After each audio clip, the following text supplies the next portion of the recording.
Hello everyone, welcome to AR Edwards channel. आज हम start कर रहे हैं भूगोल। यहाँ पे हम जो भूगोल पढ़ने वाले यानी कि जियोग्राफी जो पढ़ेंगे वो इंडियन जियोग्राफी पढ़ेंगे। यहाँ पे वर्ल्ड जियोग्राफी नहीं पढ़ेंगे। और जो कि हम स्टार्ट करने जा रहे हैं बिल्कुल बेसिक से, यानी कि हम 0 लेवल से स्टार्ट करेंगे और पूरे वनडे एग्ज़ाम को यहाँ पर क्या किया जाएगा, कवर किया जाएगा। तो चलिए सबसे पहले देखते हैं कि जियोग्राफी वर्ड कहाँ से आया। ठीक है, तो जियोग्राफी वर्ड जो है वो 2 वर्ड से मिलके बना हुआ है। एक कौन सा है, जियो, और दूसरा कौन सा है, ग्राफोस। जियो का मतलब होता है पृथ्वी और ग्राफोस का मतलब क्या होता है, वर्णन करना। यानी कि पृथ्वी का वर्णन करना ही क्या कहलाता है, जियोग्राफी कहलाता है। ठीक है, अब सबसे पहले बात कर दी जाए, ये क्वेश्चन पूछा गया है कि जियोग्राफी वर्ड किसने दिया है, तो जियोग्राफी वर्ड दिया है इरेस्टोथनीज ने। ठीक है, इसलिए इन्हें ही क्या कहा जाता है, फादर ऑफ जियोग्राफी। तो आपसे क्वेश्चन किया जाएगा फादर ऑफ जियोग्राफी कौन है, तो वो इरेस्टोथनीज हैं। और ये क्या है, ये यूनानी एक विद्वान थे। ठीक है, क्या थे, यूनानी विद्वान थे। ठीक, आगे बढ़ते हैं। अब देखिए, हम यहाँ पे भारत के बारे में अगर पढ़ने जा रहे हैं तो सबसे पहले उसकी सामान्य जानकारी ले लेंगे कि भारत कहाँ पर स्थित है, किस गोलार्ध में है, देशांतरीय रेखा क्या है, अक्षांशीय रेखा क्या है, कितने पड़ोसी देश सीमा साझा करते हैं, और कितने राज्य हैं, कितने यूटी हैं, कौन से राज्य आपस में सीमा साझा करते हैं। तो ये सब हम यहाँ पे डिस्कस करने वाले हैं। तो यानी कि भारत की सामान्य जानकारी में हम 4 तरह से इसको डिवाइड करके तब पढ़ेंगे। पहला होगा भारत की भौगोलिक स्थिति, दूसरा होगा भारत के राज्य व संघ शासित प्रदेश, थर्ड जो हमारा होगा वो होगा भारत की सीमाएं तथा पड़ोसी देश। बाकी जो ये तीनों में से छूट जाएगा वो हम किस में कवर करेंगे, तो अदर फैक्टर में कवर करेंगे। तो आज हम जो स्टार्ट करेंगे, सबसे पहले भारत की भौगोलिक स्थिति। और भारत की भौगोलिक स्थिति में सबसे पहले हम देखेंगे कि भारत का लोकेशन कहाँ है वर्ल्ड में। ठीक है, तो चलिए देखते हैं। अब यहाँ भारत की भौगोलिक स्थिति में पहले हम क्या देखेंगे, तो इसका लोकेशन देखेंगे। फिर भारत को किस किस नाम से पुकारा जाता है ये यहाँ पे डिस्कस करेंगे। भारत का क्षेत्रफल तथा जनसंख्या, यानी कि पूरे वर्ल्ड में भारत कितना क्षेत्रफल कवर करता है उसके बारे में यहाँ डिस्कस करेंगे। और फिर लास्ट जो हमारा होगा, भारत का अक्षांशीय तथा देशांतरीय विस्तार, यहाँ पर भी टॉपिक डिस्कस करेंगे। ठीक है, तो अब पहला हमारा होगा कि भारत का लोकेशन क्या होगा। देखिए, हम लोगों को पता है कि ये क्या है, हमारा अर्थ है। अर्थ गोलाकार नहीं है, उसका शेप कैसा है, जियोइड है। और ये भी पता है कि एक 0 डिग्री अक्षांशीय रेखा जो होती है वो क्या करती है, पूरे पृथ्वी को 2 पार्ट में डिवाइड करती है। जो पहला भाग होता है उसे उत्तरी गोलार्ध कहते हैं, और जो नीचे दूसरा पार्ट होता है उसे क्या कहते हैं, दक्षिणी गोलार्ध कहते हैं। तो इस हिसाब से यानी कि जो 0 डिग्री होगा वो पृथ्वी को 2 पार्ट्स में डिवाइड किया, उत्तरी गोलार्ध और दक्षिणी गोलार्ध। तो अक्षांशीय विस्तार के आधार पर हमारा जो भारत है वो किस गोलार्ध में है, तो उत्तरी गोलार्ध में है। ठीक है, ऐसे ही क्या होता है, 2 रेखाएं, एक तो अक्षांश होता है, दूसरा क्या होता है, देशांतर होता है।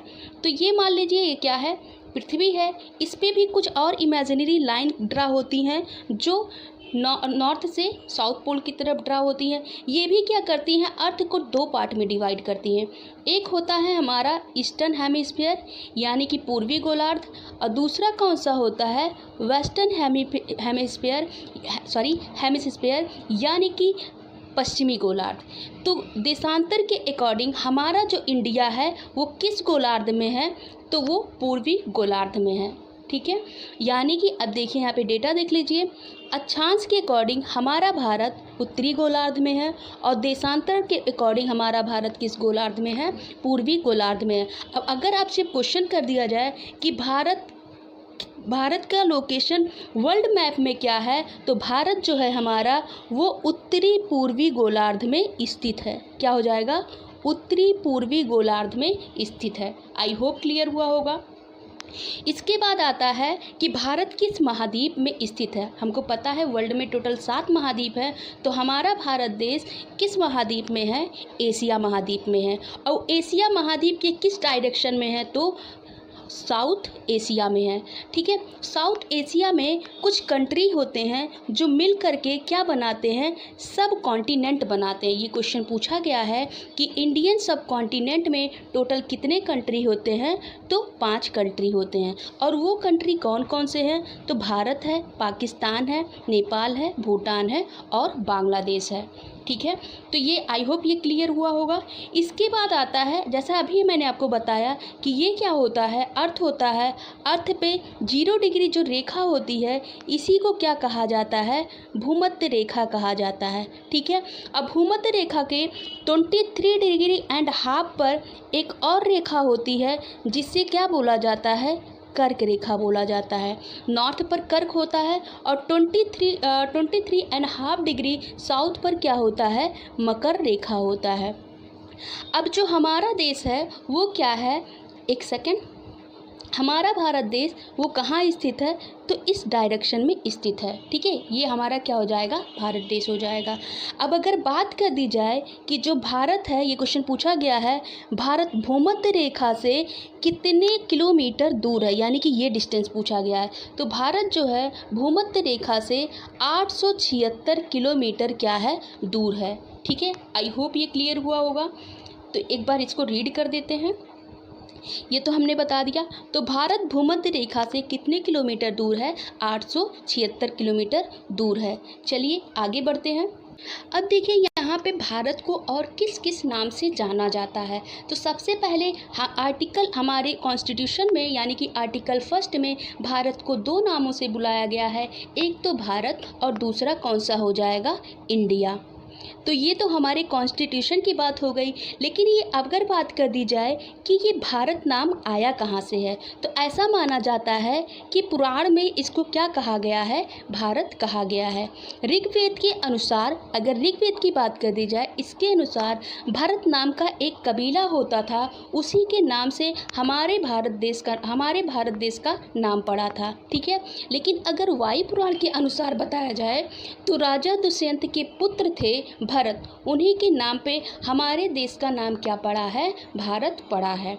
ठीक है, और लेकिन इंडिया वर्ड आ जाए कि इंडिया वर्ड कहाँ से आया है, तो यूनानी जो थे वो इंडिया को क्या बोलते थे? एक सेकेंड, तो यूनानी ने ही क्या बोला है? यूनानी यानी कि ग्रीक जो है वो इंडिया वर्ड दिए। ठीक है, तो ये क्लियर हो गया कि भारत कैसे पड़ा। ऋग्वेद के अनुसार भरत कबीले के नाम से, वायु पुराण के अनुसार राजा दुष्यंत के पुत्र भरत के नाम से। हमारे भारत देश को और भी अलग अलग नाम से पुकारा जाता है। जैसे इसको और क्या बोला जाता है?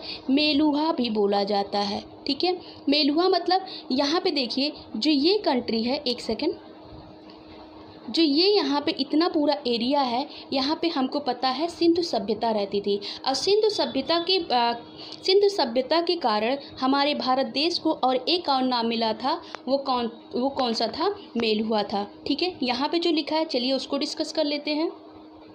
देखिए, ब्रह्मावत या आर्यव्रत ये आर्यों के द्वारा दिया गया है।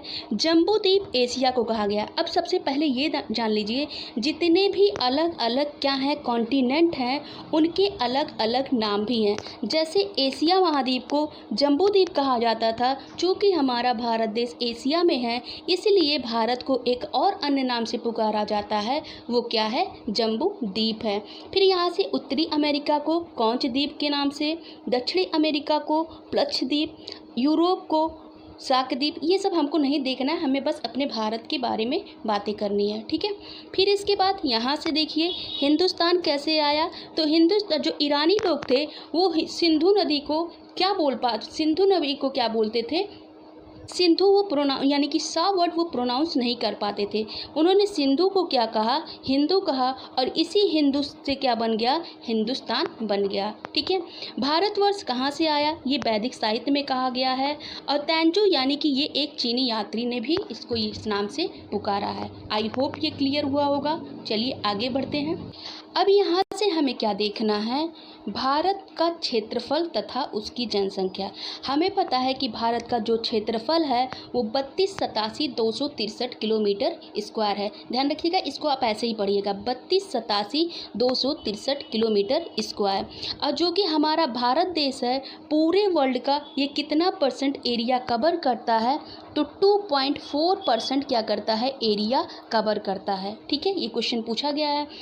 अगर बात कर दी जाए क्षेत्रफल के अकॉर्डिंग हमारे भारत देश का पूरे वर्ल्ड में कौन सा स्थान है, तो वो 7वां स्थान है। इसके पहले जो देश हैं उसके बारे में हमको डेटा पता होनी चाहिए, क्योंकि इससे भी क्वेश्चन बन चुके हैं।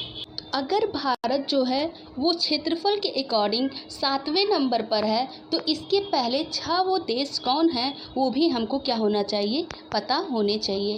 तो चलिए, सबसे पहले कौन सा होता है, पहले रसिया है, रसिया के बाद कौन है, कनाडा है, कनाडा के बाद यूएसए है, यूएसए के बाद कौन है, चाइना है, चाइना के बाद कौन है, ब्राज़ील है, और ब्राज़ील के बाद कौन है, ऑस्ट्रेलिया है, और ऑस्ट्रेलिया के बाद तब किसका नंबर आता है, हमारे भारत देश का। ठीक है, अब अगर बात कर दी जाए टोटल कितना परसेंट पॉपुलेशन हमारा भारत देश कवर करता है, तो 17.5% यानी कि पूरे 100% में सिर्फ अकेले 17.5% जो पॉपुलेशन है हमारे इंडिया में रहती है। अब देखिए, पहले तो ये क्या था, सेकंड लार्जेस्ट पॉपुलेशन में इसका नंबर आता था, लेकिन अब कौन सा नंबर हो गया है, अभी हाल ही में डेटा के अकॉर्डिंग भारत जो है पॉपुलेशन के मामले में फर्स्ट हो गया है। ठीक है, और सेकंड कौन सा हो गया है, चाइना हो गया है। ये भी पता है कि पूरे वर्ल्ड के अकॉर्डिंग सबसे ज़्यादा पशुधन यानी कि लाइव स्टॉक कितना परसेंट भारत में है, तो 18% भारत में है, और ये सबसे ज़्यादा है यानी कि लार्जेस्ट है। ठीक है, आई होप ये डेटा क्लियर हुआ होगा।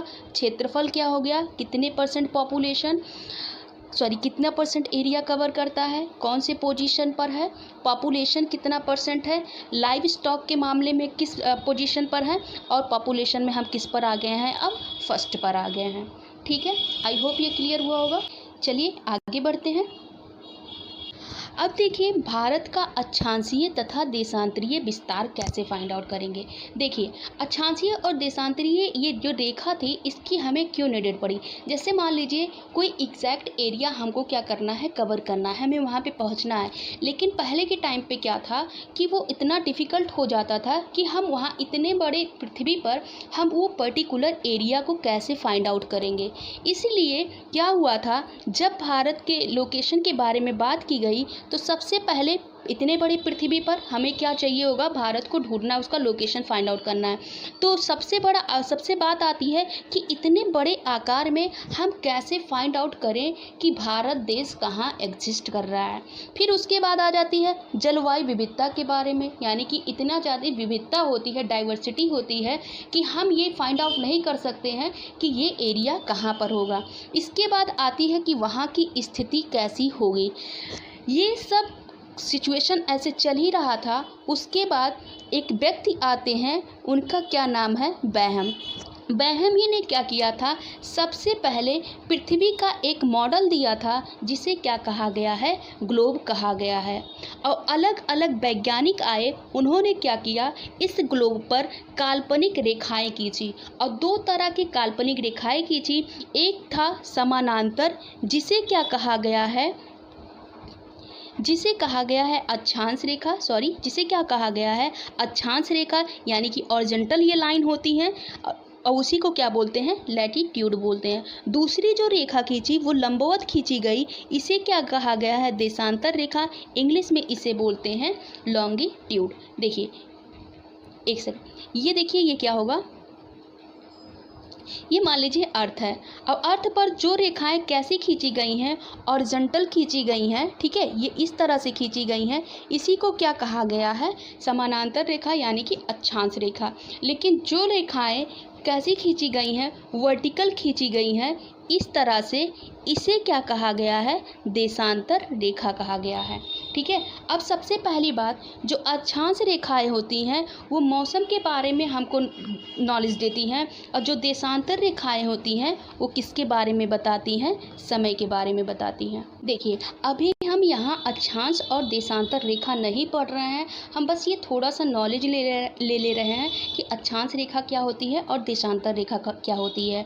यानी कि हॉरिजॉन्टल जो लाइन होती है वो क्या होती है, अक्षांश रेखा होती है, और जो वर्टिकल लाइन होती है वो क्या होती है, देशांतर रेखा होती है।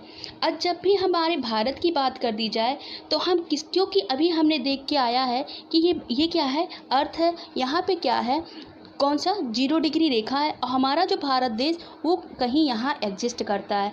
तो अगर हम अक्षांश रेखा के अकॉर्डिंग बात करेंगे तो हमारा भारत जो होगा हमेशा किस में होगा, वो उत्तरी गोलार्ध में होगा। इसीलिए जब हम उसके अक्षांशीय विस्तार की बात करेंगे तो हर बार हमको क्या बोलना होगा, उत्तरी बोलना होगा। ठीक है, चलिए देखते हैं आगे। देखिए, भारत का जो अक्षांशीय विस्तार है, अब देखिए यहाँ पे उत्तरी ही लिखा है, क्यों लिखा है आपको क्लियर होगा। भारत का जो भारत का जो अक्षांशीय विस्तार है वो 8 डिग्री 4 मिनट से लेकर के 37 डिग्री 6 मिनट तक है। ठीक है, 8 डिग्री 4 मिनट उत्तरी अक्षांश से 37 डिग्री 6 मिनट उत्तरी अक्षांश तक है।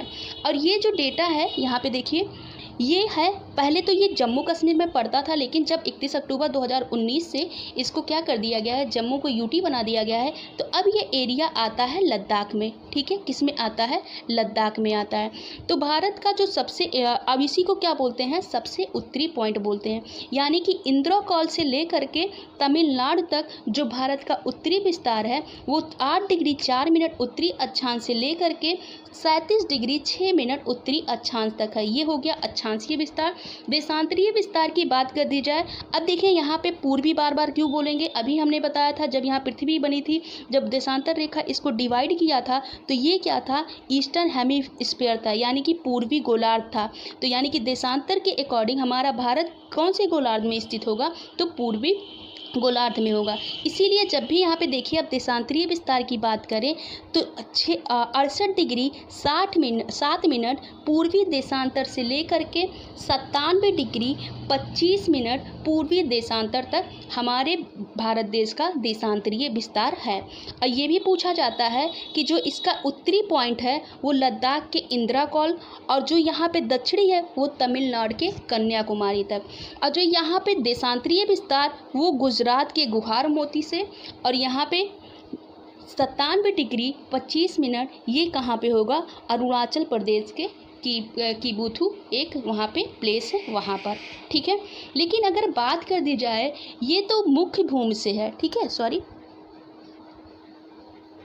ठीक है, ये तो मुख्य भूमि से अक्षांशीय विस्तार है। लेकिन अगर यहाँ द्वीपों को भी काउंट कर लिया जाएगा तो उसके अकॉर्डिंग भारत का जो अक्षांशीय विस्तार कितना होगा, 6 डिग्री 4 मिनट से लेकर के, ये यहाँ से काउंट होगा 6 डिग्री 4 मिनट से लेकर के 37 डिग्री 6 मिनट। आई होप ये पॉइंट क्लियर होगा। तो भारत का जो अक्षांशीय विस्तार होगा 8 डिग्री 4 मिनट से उत्तरी अक्षांश से लेकर के 37 डिग्री 6 मिनट उत्तरी अक्षांश। देशांतरीय विस्तार जो होगा वो 68 डिग्री 7 मिनट से लेकर के 97 डिग्री 25 मिनट पूर्वी देशांतर तक होगा। ठीक है, ये तो हो गया। अब अगर बात कर दी जाए भारत की जो लंबाई है वो कितनी है, और साथ साथ इसकी चौड़ाई भी कितनी है, तो भारत की जो लंबाई है वो कितने किलोमीटर है, यानी कि ये एरिया, तो ये है 3214 किलोमीटर। ठीक है, कितना है, 3214 किलोमीटर। लेकिन अगर बात कर दी जाए इसकी चौड़ाई कितनी है, तो ये जो डेटा है वो कितना है, 2933, ऐसे पढ़ा करिए, कितना होगा, 2933। ठीक है, ये यहाँ से 29 और 33 किलोमीटर, तो यानी कि 32 14 29 33। आई होप क्लियर हुआ होगा। तो भारत का सबसे उत्तरी बिंदु इंद्रकौल होगा, दक्षिणी कौन सा होगा, कन्याकुमारी होगा। आई होप ये सब क्लियर हुआ होगा। ध्यान रखिएगा, जब मुख्य भूमि से पूछेगा तो 8 डिग्री 4 मिनट लेना है, और जब द्वीपों सहित पूछेगा तो कौन सा हो जाएगा, 6 डिग्री 4 मिनट उत्तरी अक्षांश। ठीक है, ये सब क्लियर हुआ होगा। चलिए आगे बढ़ते हैं। अभी जो मैंने ऊपर समझाया ठीक वैसे ही यहाँ पे लिखा हुआ है कि भारत का मुख्य भूमि से उत्तरी अक्षांशीय विस्तार कितना होगा, 8 डिग्री 4 मिनट उत्तरी अक्षांश से लेकर के 37 डिग्री 6 मिनट उत्तरी अक्षांश तक। लेकिन द्वीपों सहित बात कर दी जाए तो 6 डिग्री 4 मिनट उत्तरी अक्षांश से लेकर के 37 डिग्री 6 मिनट उत्तरी अक्षांश तक। ठीक है, अब देखिए यहाँ पे कुछ इंपॉर्टेंट पॉइंट दिए हुए हैं कि भारत की जलवायु कैसी है। तो भारत की जलवायु जो है उष्ण कटिबंधीय मानसूनी जलवायु है। ये सब हम आगे पढ़ेंगे कि ये कैसे पता चलता है कि ये टॉरिड जोन है, टेम्परेट जोन है या फिर फ्रिजिड जोन है, यानी कि कटिबंध है, सॉरी उष्ण कटिबंध है या फिर शीत कटिबंध है। ठीक है, तो सबसे पहले देखिए ये क्या होता है, ये हमारी पृथ्वी होती है। एक सेकंड मैं कहीं और बना देती हूँ इसको। यहाँ देख लीजिए, जैसे ये क्या है, पृथ्वी है। ठीक है, अब यहाँ पे ये होगा हमारा 0 डिग्री, और 0 डिग्री को क्या बोलते हैं, भूमध्य रेखा बोलते हैं। ठीक है, ये भूमध्य रेखा हो जाएगा। फिर उसके ऊपर क्या होता है, एक लाइन होता है 23.5 डिग्री, जो ये होगा 23.5 डिग्री, ये नॉर्थ होगा। और ये क्या होगा 23.5 डिग्री, ये क्या होगा, साउथ होगा। इसे तो कर्क रेखा बोलते हैं, ऐसे क्या बोलते हैं, मकर रेखा बोलते हैं। इनके बीच में जो ये एरिया होता है, ठीक है, ये पूरा जो क्षेत्र होता है, इसी को क्या बोलते हैं, उष्ण कटिबंध बोलते हैं, यानी कि उष्ण कटिबंध बोलते हैं। ठीक है, उष्ण कटिबंध बोलते हैं।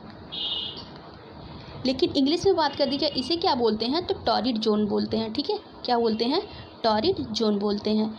तो ऐसे ही आगे आप लोगों को मैं बताऊंगी। ठीक है, जैसे अब इसके ऊपर जो जाएंगे, यानी कि कर्क रेखा से ऊपर जो ये वाला लाइन होगा, ठीक है, यहाँ से ये 66.5 डिग्री जो होगा, ठीक है, नॉर्थ में, और ये जो यहाँ पे होगा 66.5 डिग्री जो साउथ में होगा, इसे क्या बोलते हैं, टेम्परेट जोन बोलते हैं, यानी कि उष्ण कटिबंध बोलते हैं। इसके ऊपर जो जाएगा वो फ्रिजिड जोन हो जाएगा, यानी कि शीत कटिबंध होगा। वो आगे मैं आप लोगों को बताऊंगी। चलिए आगे पहले देखते हैं। अब देखिए, भारत से जो है कर्क रेखा, यानी कि 23.5 डिग्री जो कर्क रेखा है, वो किन किन राज्यों से होकर गुजरती है। सबको पता है कि ये 8 राज्यों से गुजरती है। अब वो 8 राज्यों का हमको क्या याद रखना होता है, उनका क्रम याद रखना होता है। तो सबसे पहले हमारा होगा गुजरात। ठीक है, सेकंड पे आएगा राजस्थान, थर्ड पे आएगा एमपी, फोर्थ पे क्या हो जाएगा फोर्थ पे क्या हो जाएगा छत्तीसगढ़, फिफ्थ पे होगा झारखंड, सिक्स्थ पे होगा वेस्ट बंगाल, 7 पर होगा त्रिपुरा, और 8 पर क्या होगा, मिज़ोरम होगा। ठीक है, यानी कि गमछा जार मित्र पर ये सब आपको ट्रिक तो पता होगा, लेकिन हमको सीक्वेंस से जाना है। सीक्वेंस से क्या होगा, गुजरात होगा, राजस्थान होगा, मध्य प्रदेश होगा, छत्तीसगढ़ होगा, झारखंड होगा, वेस्ट बंगाल होगा, त्रिपुरा होगा और मिजोरम होगा। सबसे ज़्यादा किस एरिया में, तो एमपी में सबसे ज़्यादा एरिया कवर करता है, और सबसे कम किस में होगा, तो राजस्थान में होगा। ठीक है, तो ये एरिया हो जाएगा। यहाँ पे देखिए ये लिखा भी है, गुजरात, राजस्थान, मध्य प्रदेश, छत्तीसगढ़, झारखंड, पश्चिम बंगाल और मिजोरम, इन सब से होकर के कर्क रेखा गुजरती है। ठीक है, लेकिन ये भी क्वेश्चन पूछा गया है कि कर्क रेखा जो है वो किस राज्य की राजधानी से होकर के गुजरती है। तो एकदम बीचों बीच जिससे गुजरती है, झारखंड की राजधानी है रांची, उससे क्या होकर के कर्क रेखा गुजरती है। लेकिन कर्क रेखा जो है और अदर भी क्या हो, जैसे जिस स्टेट से होकर के वो गुजर रही है, वहाँ पे कुछ शहर भी आते हैं। ये भी क्वेश्चन पूछा गया है। गुजरते तो बहुत सारे शहर से हैं, लेकिन कुछ इंपॉर्टेंट है उसको हम देख लेते हैं। यहाँ पे हम इसको ट्रिक के माध्यम से देख लेते हैं। जैसे ये क्या है, गुरबा है। गुरबा का मतलब यहाँ पे जी से हो जाएगा गांधीनगर, यू से होगा उज्जैन, आर से होगा रांची, बी से होगा भोपाल एंड ए से होगा अगरतला। रांची को तो याद रख लीजिएगा कि इससे बीचों बीच होकर जाता है, एक राजधानी है किसकी, झारखंड की। आई होप ये सब क्लियर हुआ होगा। देखिए, देशांतरीय विस्तार जो हमने पहले ही बता दिया था, 68 डिग्री 7 मिनट पूर्वी देशांतर से लेकर के 97 डिग्री 25 मिनट पूर्वी देशांतर तक। ये तो ठीक था। फिर मैंने ये बताया था कि किसी भी देश की क्या होती है, एक समय सीमा होती है, समय रेखा होती है, जिसे क्या बोला जाता है, स्टैंडर्ड टाइमलाइन बोला जाता है। भारत का जो स्टैंडर्ड टाइमलाइन है वो कौन सा है, 82.5 डिग्री। ठीक है, 82.5 डिग्री। ठीक है, अब ये इससे क्वेश्चन पूछा गया है कि जो क्या होता है भारत का मानक समय रेखा ये कितने राज्यों से होकर के गुजरता है? तो भारत का जो मानक रेखा है वो 5 राज्यों से होकर गुजरता है। बहुत ही इम्पोर्टेंट है, ध्यान रखिएगा। कौन कौन सा होगा? सबसे पहले ये आता है यूपी में, ठीक है। यूपी के बाद ये जाएगा अपने मध्य प्रदेश में, ठीक है। किस में जाएगा? ये एमपी में जाएगा। एमपी के बाद ये जाता है, थोड़ा सा हिस्सा यहाँ लेता है छत्तीसगढ़ का, ठीक है। किसका? छत्तीसगढ़ का। और फिर इसके बाद यहाँ पे आता है उड़ीसा, और उड़ीसा के बाद ये जाता है आंध्र प्रदेश में, ठीक है। आई होप ये क्लियर हुआ कि कर्क रेखा जो है वो भारत के 8 राज्यों से होकर गुजरती है, लेकिन आईएसडी यानी कि स्टैंडर्ड टाइमलाइन जो है वो किससे होकर गुजरती है? 5 राज्यों से गुजरती है, यूपी, एमपी, छत्तीसगढ़, उड़ीसा और आंध्र प्रदेश। और जो ये स्टैंडर्ड टाइम लाइन है ये क्या है? ग्रीनविच से अपने भारत की स्टैंडर्ड जो पूर्वी में होते हैं उनका क्या होता है? 5.5 घंटे आगे होती है। जैसे अगर मान लीजिए कि लंदन में अगर कितने बज रहे हैं? 12 बज रहे हैं, तो यहाँ पे कितना बजेगा? अपने इंडिया में 5.5 घंटे आगे होगा, यानी कि कितना हो जाएगा? 5:30 बजेगा, ठीक है। अच्छा, इसको फाइंड आउट कैसे करते हैं? चलिए देखते हैं। देखिए कैसे होगा। 24 आवर में 360 डिग्री। 1 घंटे में कितना होगा था? 1 घंटे में होगा 360/24। इसको कट कर देते हैं, 6 चौका 24 और 6 × 6 36, ये 15 4 हो जाएगा, सॉरी 4 × 4 4 × 4 और 4 × 5 20। यानी कि 1 आवर में अगर बात कर दी जाए, 1 आवर में ये गया कितने? 15 डिग्री, ठीक है। 1 आवर में कितने गया? 15 डिग्री। तो अगर हम 60 मिनट का बता दें तो कितना होगा? 60 मिनट में भी 15 डिग्री होगा। और 1 मिनट का अगर निकाल देंगे तो 1 मिनट का होगा 15/60, ठीक है। 15 डिग्री बटे 60, 15 एकम 15, 15 चौका 60।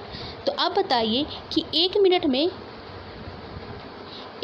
में ये जा रहा है 1/4 डिग्री।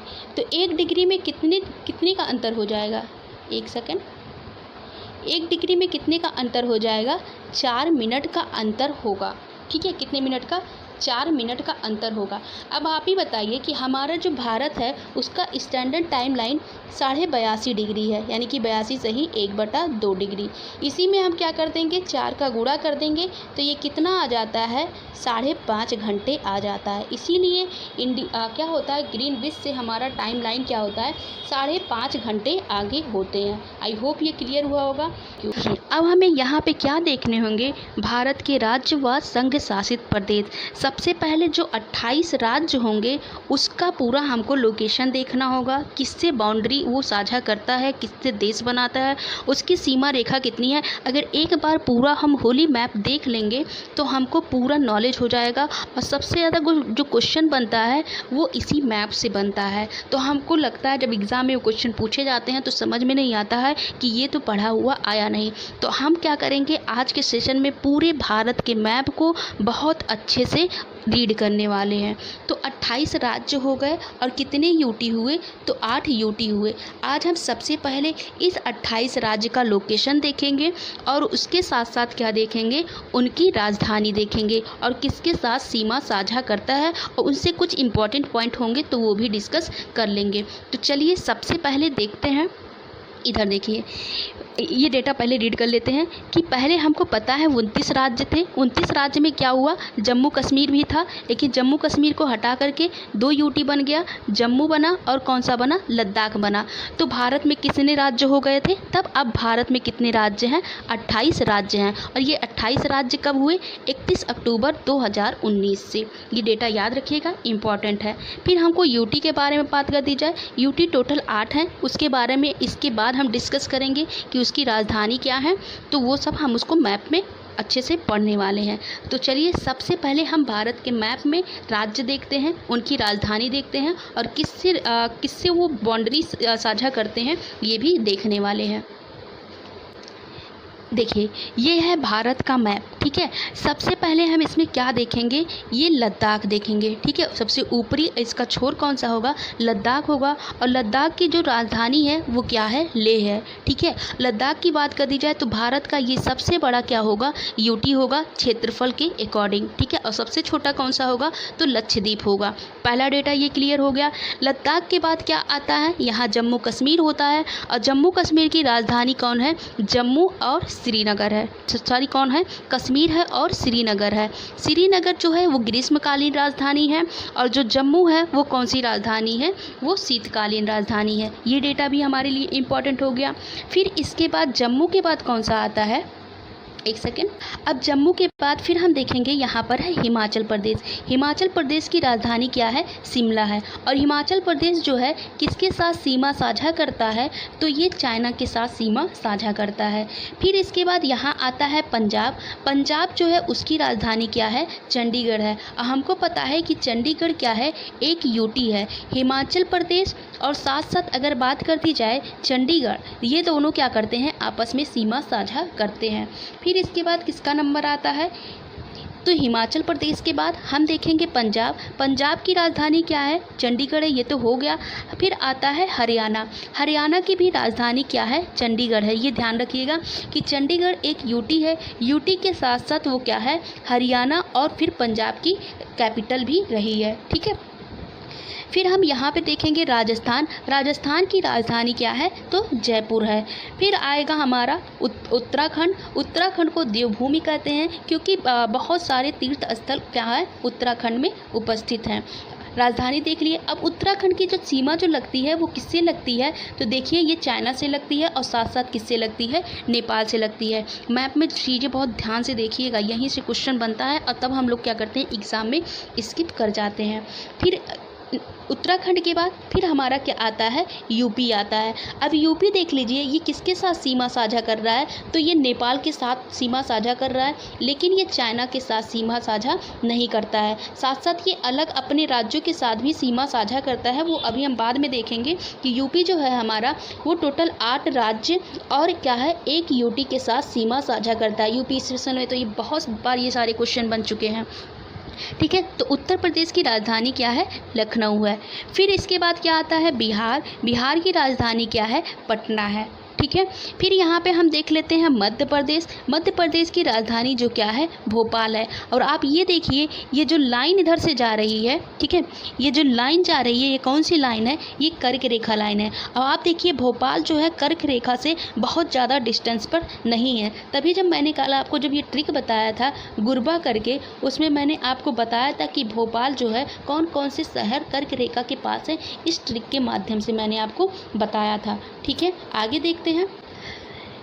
बिहार का क्या हो जाएगा, पटना हो जाएगा, ये भी हमने देख लिया। फिर आता है गुजरात। गुजरात की राजधानी क्या होगी, गांधीनगर होगी। ये देखिए गांधीनगर भी कर्क रेखा के बहुत ही पास है। फिर यहाँ पे हम लोग क्या देखेंगे, ये भी हो गया, बिहार हो गया। बिहार के नीचे फिर यहाँ पे आता है झारखंड। और झारखंड की जो राजधानी है रांची, वो कर्क रेखा के सबसे पास है। आप अच्छे से इसको देखिए, यहाँ पे भोपाल है, इसका डिस्टेंस देखिए, और यहाँ से कर्क रेखा जा रही है, यहाँ से रांची का डिस्टेंस देखिए। और साथ साथ में आप गांधीनगर देखिए, गांधीनगर इसको भी देखिए। तो सबसे पास आपको कौन सा दिख रहा है, तो रांची ही क्या है, कर्क रेखा के सबसे पास है, ठीक है। फिर इसके बाद झारखंड हो गया। झारखंड के बाद आता है वेस्ट बंगाल। वेस्ट बंगाल की राजधानी क्या है, कोलकाता है, ठीक है। फिर इसके बाद यहाँ से आ जाता है हमारा सेवन सिस्टर। सेवन सिस्टर में सबसे पहले ये तो भूटान देश हो जाएगा, इसको छोड़ देते हैं। अरुणाचल प्रदेश। अरुणाचल प्रदेश की राजधानी क्या है, ईटानगर है। और जो ये किससे, असम से सीमा साझा किया हुआ है, उसके बहुत ही क्या है, पास है, ठीक है। अरुणाचल प्रदेश के बाद आता है नागालैंड। नागालैंड के बाद आता है मणिपुर। मणिपुर के बाद आता है मिजोरम। अच्छा ये देखिए, इसको आप इस याद कैसे करेंगे, अरुणा मामी करके याद कर दीजिए, ठीक है, अरुणा मामी। तो अरुणा माम का मतलब क्या होगा, अरुणा से हो जाएगा अरुणाचल प्रदेश, फिर ना से क्या हो जाएगा, नागालैंड, माँ से होगा मणिपुर, और मी से होगा मिजोरम। आई होप ये क्लियर हुआ होगा। फिर यहाँ से क्या आता है, मिजोरम के बाद यहाँ देखिए फिर हमारा क्या होगा, ये मेघालय होगा। और मेघालय होगा। मेघालय के बाद यहाँ पे जब आएंगे असम हो जाएगा। असम की राजधानी क्या है? दिसपुर है, ठीक है। फिर यहाँ से आएगा हमारा क्या? वेस्ट बंगाल होगा। वेस्ट बंगाल की राजधानी कोलकाता है। देखिए कोलकाता जो है वो तटीय सीमा पर उसकी राजधानी नहीं है, ये भी क्वेश्चन ऐसा पूछा गया है। फिर आता है उड़ीसा। उड़ीसा की राजधानी क्या है? भुवनेश्वर है।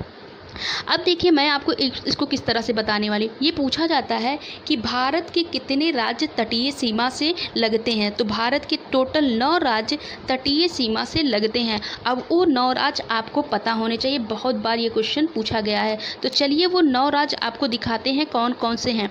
सबसे पहले जो होगा वो हमारा क्या होगा? वेस्ट बंगाल होगा। पहला वेस्ट बंगाल हो जाएगा। दूसरा कौन सा होगा? उड़ीसा होगा। तीसरा कौन सा होगा? आंध्र प्रदेश होगा। चौथा कौन सा होगा? तमिलनाडु होगा।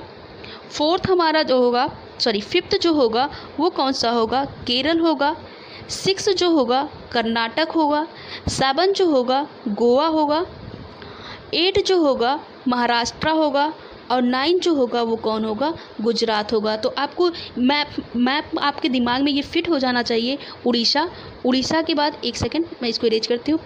देखिए पहले वेस्ट बंगाल, फिर उड़ीसा के बाद आंध्रा के बाद तमिलनाडु के बाद केरल के बाद कर्नाटक, उसके बाद यहाँ पे गोवा के बाद महाराष्ट्र, उसके बाद क्या होगा? गुजरात होगा। तो ये क्वेश्चन पूछा गया भारत के कितने राज्य तटीय सीमा बनाते हैं, तो 9 राज्य हो जाएंगे और 9 राज्य का आपको नाम याद होना चाहिए, ठीक है। तो ये इससे रिलेटेड हो गया। फिर यहाँ से कोई यूटी दी गई है। यूटी कौन सी है? पुदुचेरी है। पुदुचेरी का एक भाग जो है यमन, वो कहाँ पर है? तो ये आंध्र प्रदेश में है। ये भी क्वेश्चन पूछा गया है कि यमन, कराईकल और माहे में कौन सा पुदुचेरी का पार्ट आंध्र प्रदेश के पास है, तो वो पार्ट कौन सा है? यमन है, ठीक है। और यहाँ पे तमिलनाडु के पास पुदुचेरी का कौन सा पार्ट है? तो कराईकल है। और केरल के पास कौन सा पुदुचेरी का पार्ट है? तो माहे है। ध्यान रखिएगा, ये क्वेश्चन पूछा गया है। और ये सब राजधानी आपको याद होनी चाहिए कि तमिलनाडु का तो सबको पता है चेन्नई है। आंध्र प्रदेश का क्या है? अमरावती है। पहले इसकी राजधानी हैदराबाद हुई थी, लेकिन अब 2024 से इसको क्या काउंट कर दिया जाएगा? अमरावती काउंट कर दिया जाएगा। तेलंगाना जो क्या है? हैदराबाद है, ठीक है। फिर अगर बात कर दी जाए कर्नाटक का क्या है? बेंगलुरु है। इसके सिलिकॉन वैली भी सिटी कहा जाता है, ठीक है। महाराष्ट्र का क्या हो जाएगा? मुंबई हो जाएगा। और मुंबई देखिए एकदम तटीय सीमा पर ये स्थित है। गुजरात का गांधीनगर मैंने आपको पहले ही बता दिया था। आई होप ये सब जितना मैंने आपको दिखाया मैप आपके माइंड में हो जाएगा। अगर आप मैप देख लिए होंगे तो मैं आपसे एक क्वेश्चन करती हूँ, भारत के कितने राज्य हैं जो कि क्या है? लैंडलॉक हैं। लैंडलॉक मतलब क्या? कि ऐसा राज्य जो कि ना तो तटीय सीमा से लगता है और ना ही किससे लगता है? वाटर बॉडी से लगता है। स्थलीय सीमा किसी देश से लगता है, अंतर्राष्ट्रीय सीमा। तो आप बताइए कितने ऐसे राज्य होंगे? तो सबसे पहले आप देखेंगे, एक सेकंड यहाँ पर देखिए, कोई एक ऐसा राज्य यहाँ पे हमको बताइए जो ना अंतर्राष्ट्रीय सीमा बनाता है और ना किसी वाटर बॉडी से टच है। तो सबसे पहले आपको क्या दिखेगा? हरियाणा दिखेगा। यानी कि एक तो हो गया हरियाणा। सेकंड कौन सा हो जाएगा? अगर आप यहाँ देख पा रहे होंगे, दूसरा कौन सा होगा? मध्य प्रदेश होगा। मध्य प्रदेश के बाद तीसरा आप देखेंगे तो झारखंड होगा। एक सेकंड ऐसे कर देते हैं। पहला कौन सा होगा? हरियाणा होगा। दूसरा कौन सा हो जाएगा? झारखंड होगा। तीसरा कौन सा होगा? एमपी होगा। चौथा कौन सा होगा? छत्तीसगढ़ होगा। और आप नीचे जाकर के इसको देखेंगे तो कौन सा हो जाएगा? तेलंगाना हो जाएगा, जो कि ना कोई अंतर्राष्ट्रीय सीमा बनाता है और ना ही कोई समुद्री सीमा बनाता है। ऐसे देश या राज्य को क्या बोलते हैं? लैंडलॉक कंट्री या फिर स्टेट बोलते हैं। आई होप ये क्लियर हुआ होगा। तो आपको भारत के 29 राज्य और उनके क्या याद हो गए? कैपिटल याद हो गए। लैंडलॉक कंट्री टोटल भारत में, सॉरी लैंडलॉक स्टेट भारत में टोटल कितने हैं? 5 हैं। ये क्वेश्चन अभी एमपीपीसीएस में पूछा गया था। चलिए आगे बढ़ते हैं। अब वो सब क्लियर हो गया। अब यहाँ से कुछ इंपॉर्टेंट पॉइंट है जो पूछे जाते हैं, चलिए देख लेते हैं। अगर भारत का सबसे बड़ा राज्य क्षेत्रफल के अकॉर्डिंग बात कर दिया जाए, देखने पे लग रहा है पहला कौन सा होगा? राजस्थान होगा। सेकंड कौन सा होगा? एमपी होगा। थर्ड कौन सा होगा? महाराष्ट्र होगा। और फोर्थ जो होगा हमारा यूपी होगा, ठीक है। लेकिन अगर सबसे छोटे राज्य क्षेत्रफल के अकॉर्डिंग बात कर दी जाए, गोवा होगा, सिक्किम होगा। 2 ही याद रखिए, सेकंड थर्ड भूल जाइए। सबसे छोटा राज्य कौन सा होगा? क्षेत्रफल के अकॉर्डिंग गोवा होगा, और लेकिन सेकंड कौन सा होगा? तो सिक्किम होगा। लेकिन अगर सिक्किम की बात कर दी जाए, सिक्किम जो है पॉपुलेशन में सबसे छोटा क्या है? राज्य है। ठीक है, सिक्किम जो है पॉपुलेशन के मामले में सबसे छोटा राज्य है, लेकिन क्षेत्रफल में सबसे छोटा राज्य कौन सा है?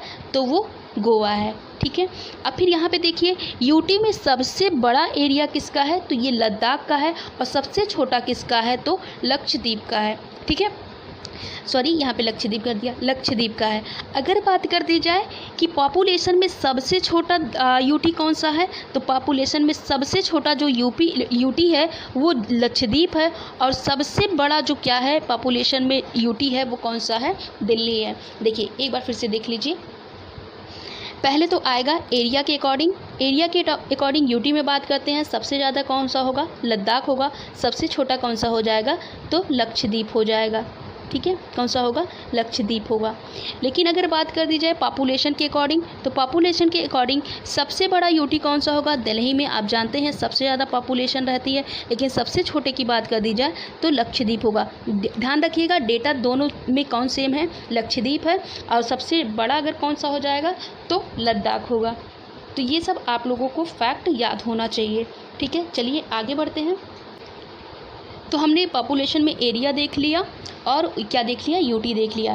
फिर इसके बाद आता है सबसे बड़ा ज़िला कौन सा होगा। देखिए आपको ये ट्रिक दिया हुआ है, इस ट्रिक से आप याद कर सकते हैं कलेजा बड़ा, यानी कि सबसे बड़ा ज़िला कच्छ होगा, गुजरात का। सेकंड कौन सा होगा? लेह होगा, कहाँ का? लद्दाख का।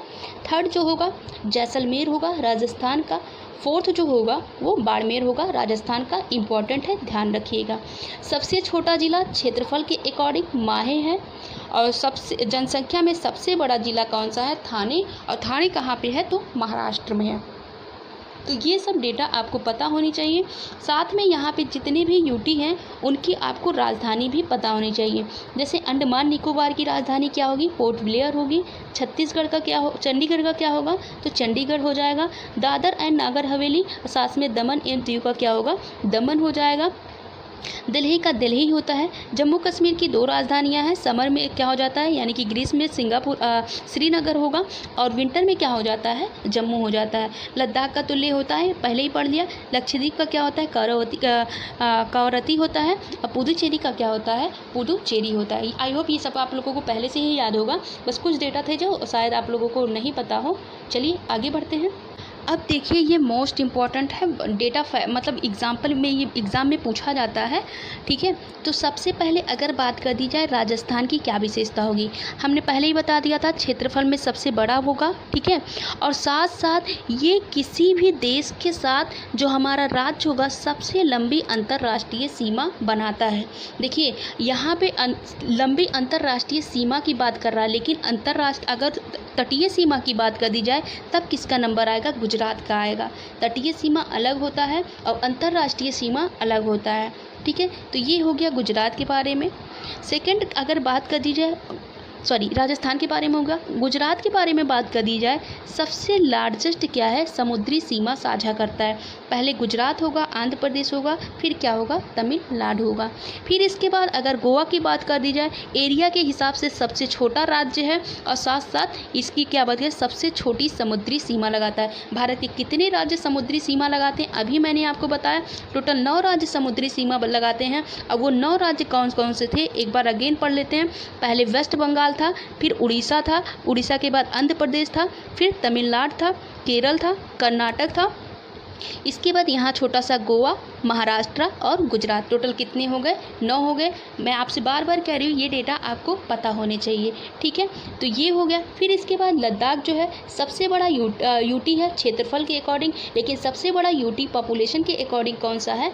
तो वो दिल्ली है। सबसे छोटा यूटी पॉपुलेशन के अकॉर्डिंग तो वो कौन सा होगा? लक्षद्वीप होगा। और सबसे छोटा यूटी क्षेत्रफल के अकॉर्डिंग भी कौन सा होगा? वो लक्षद्वीप ही होगा।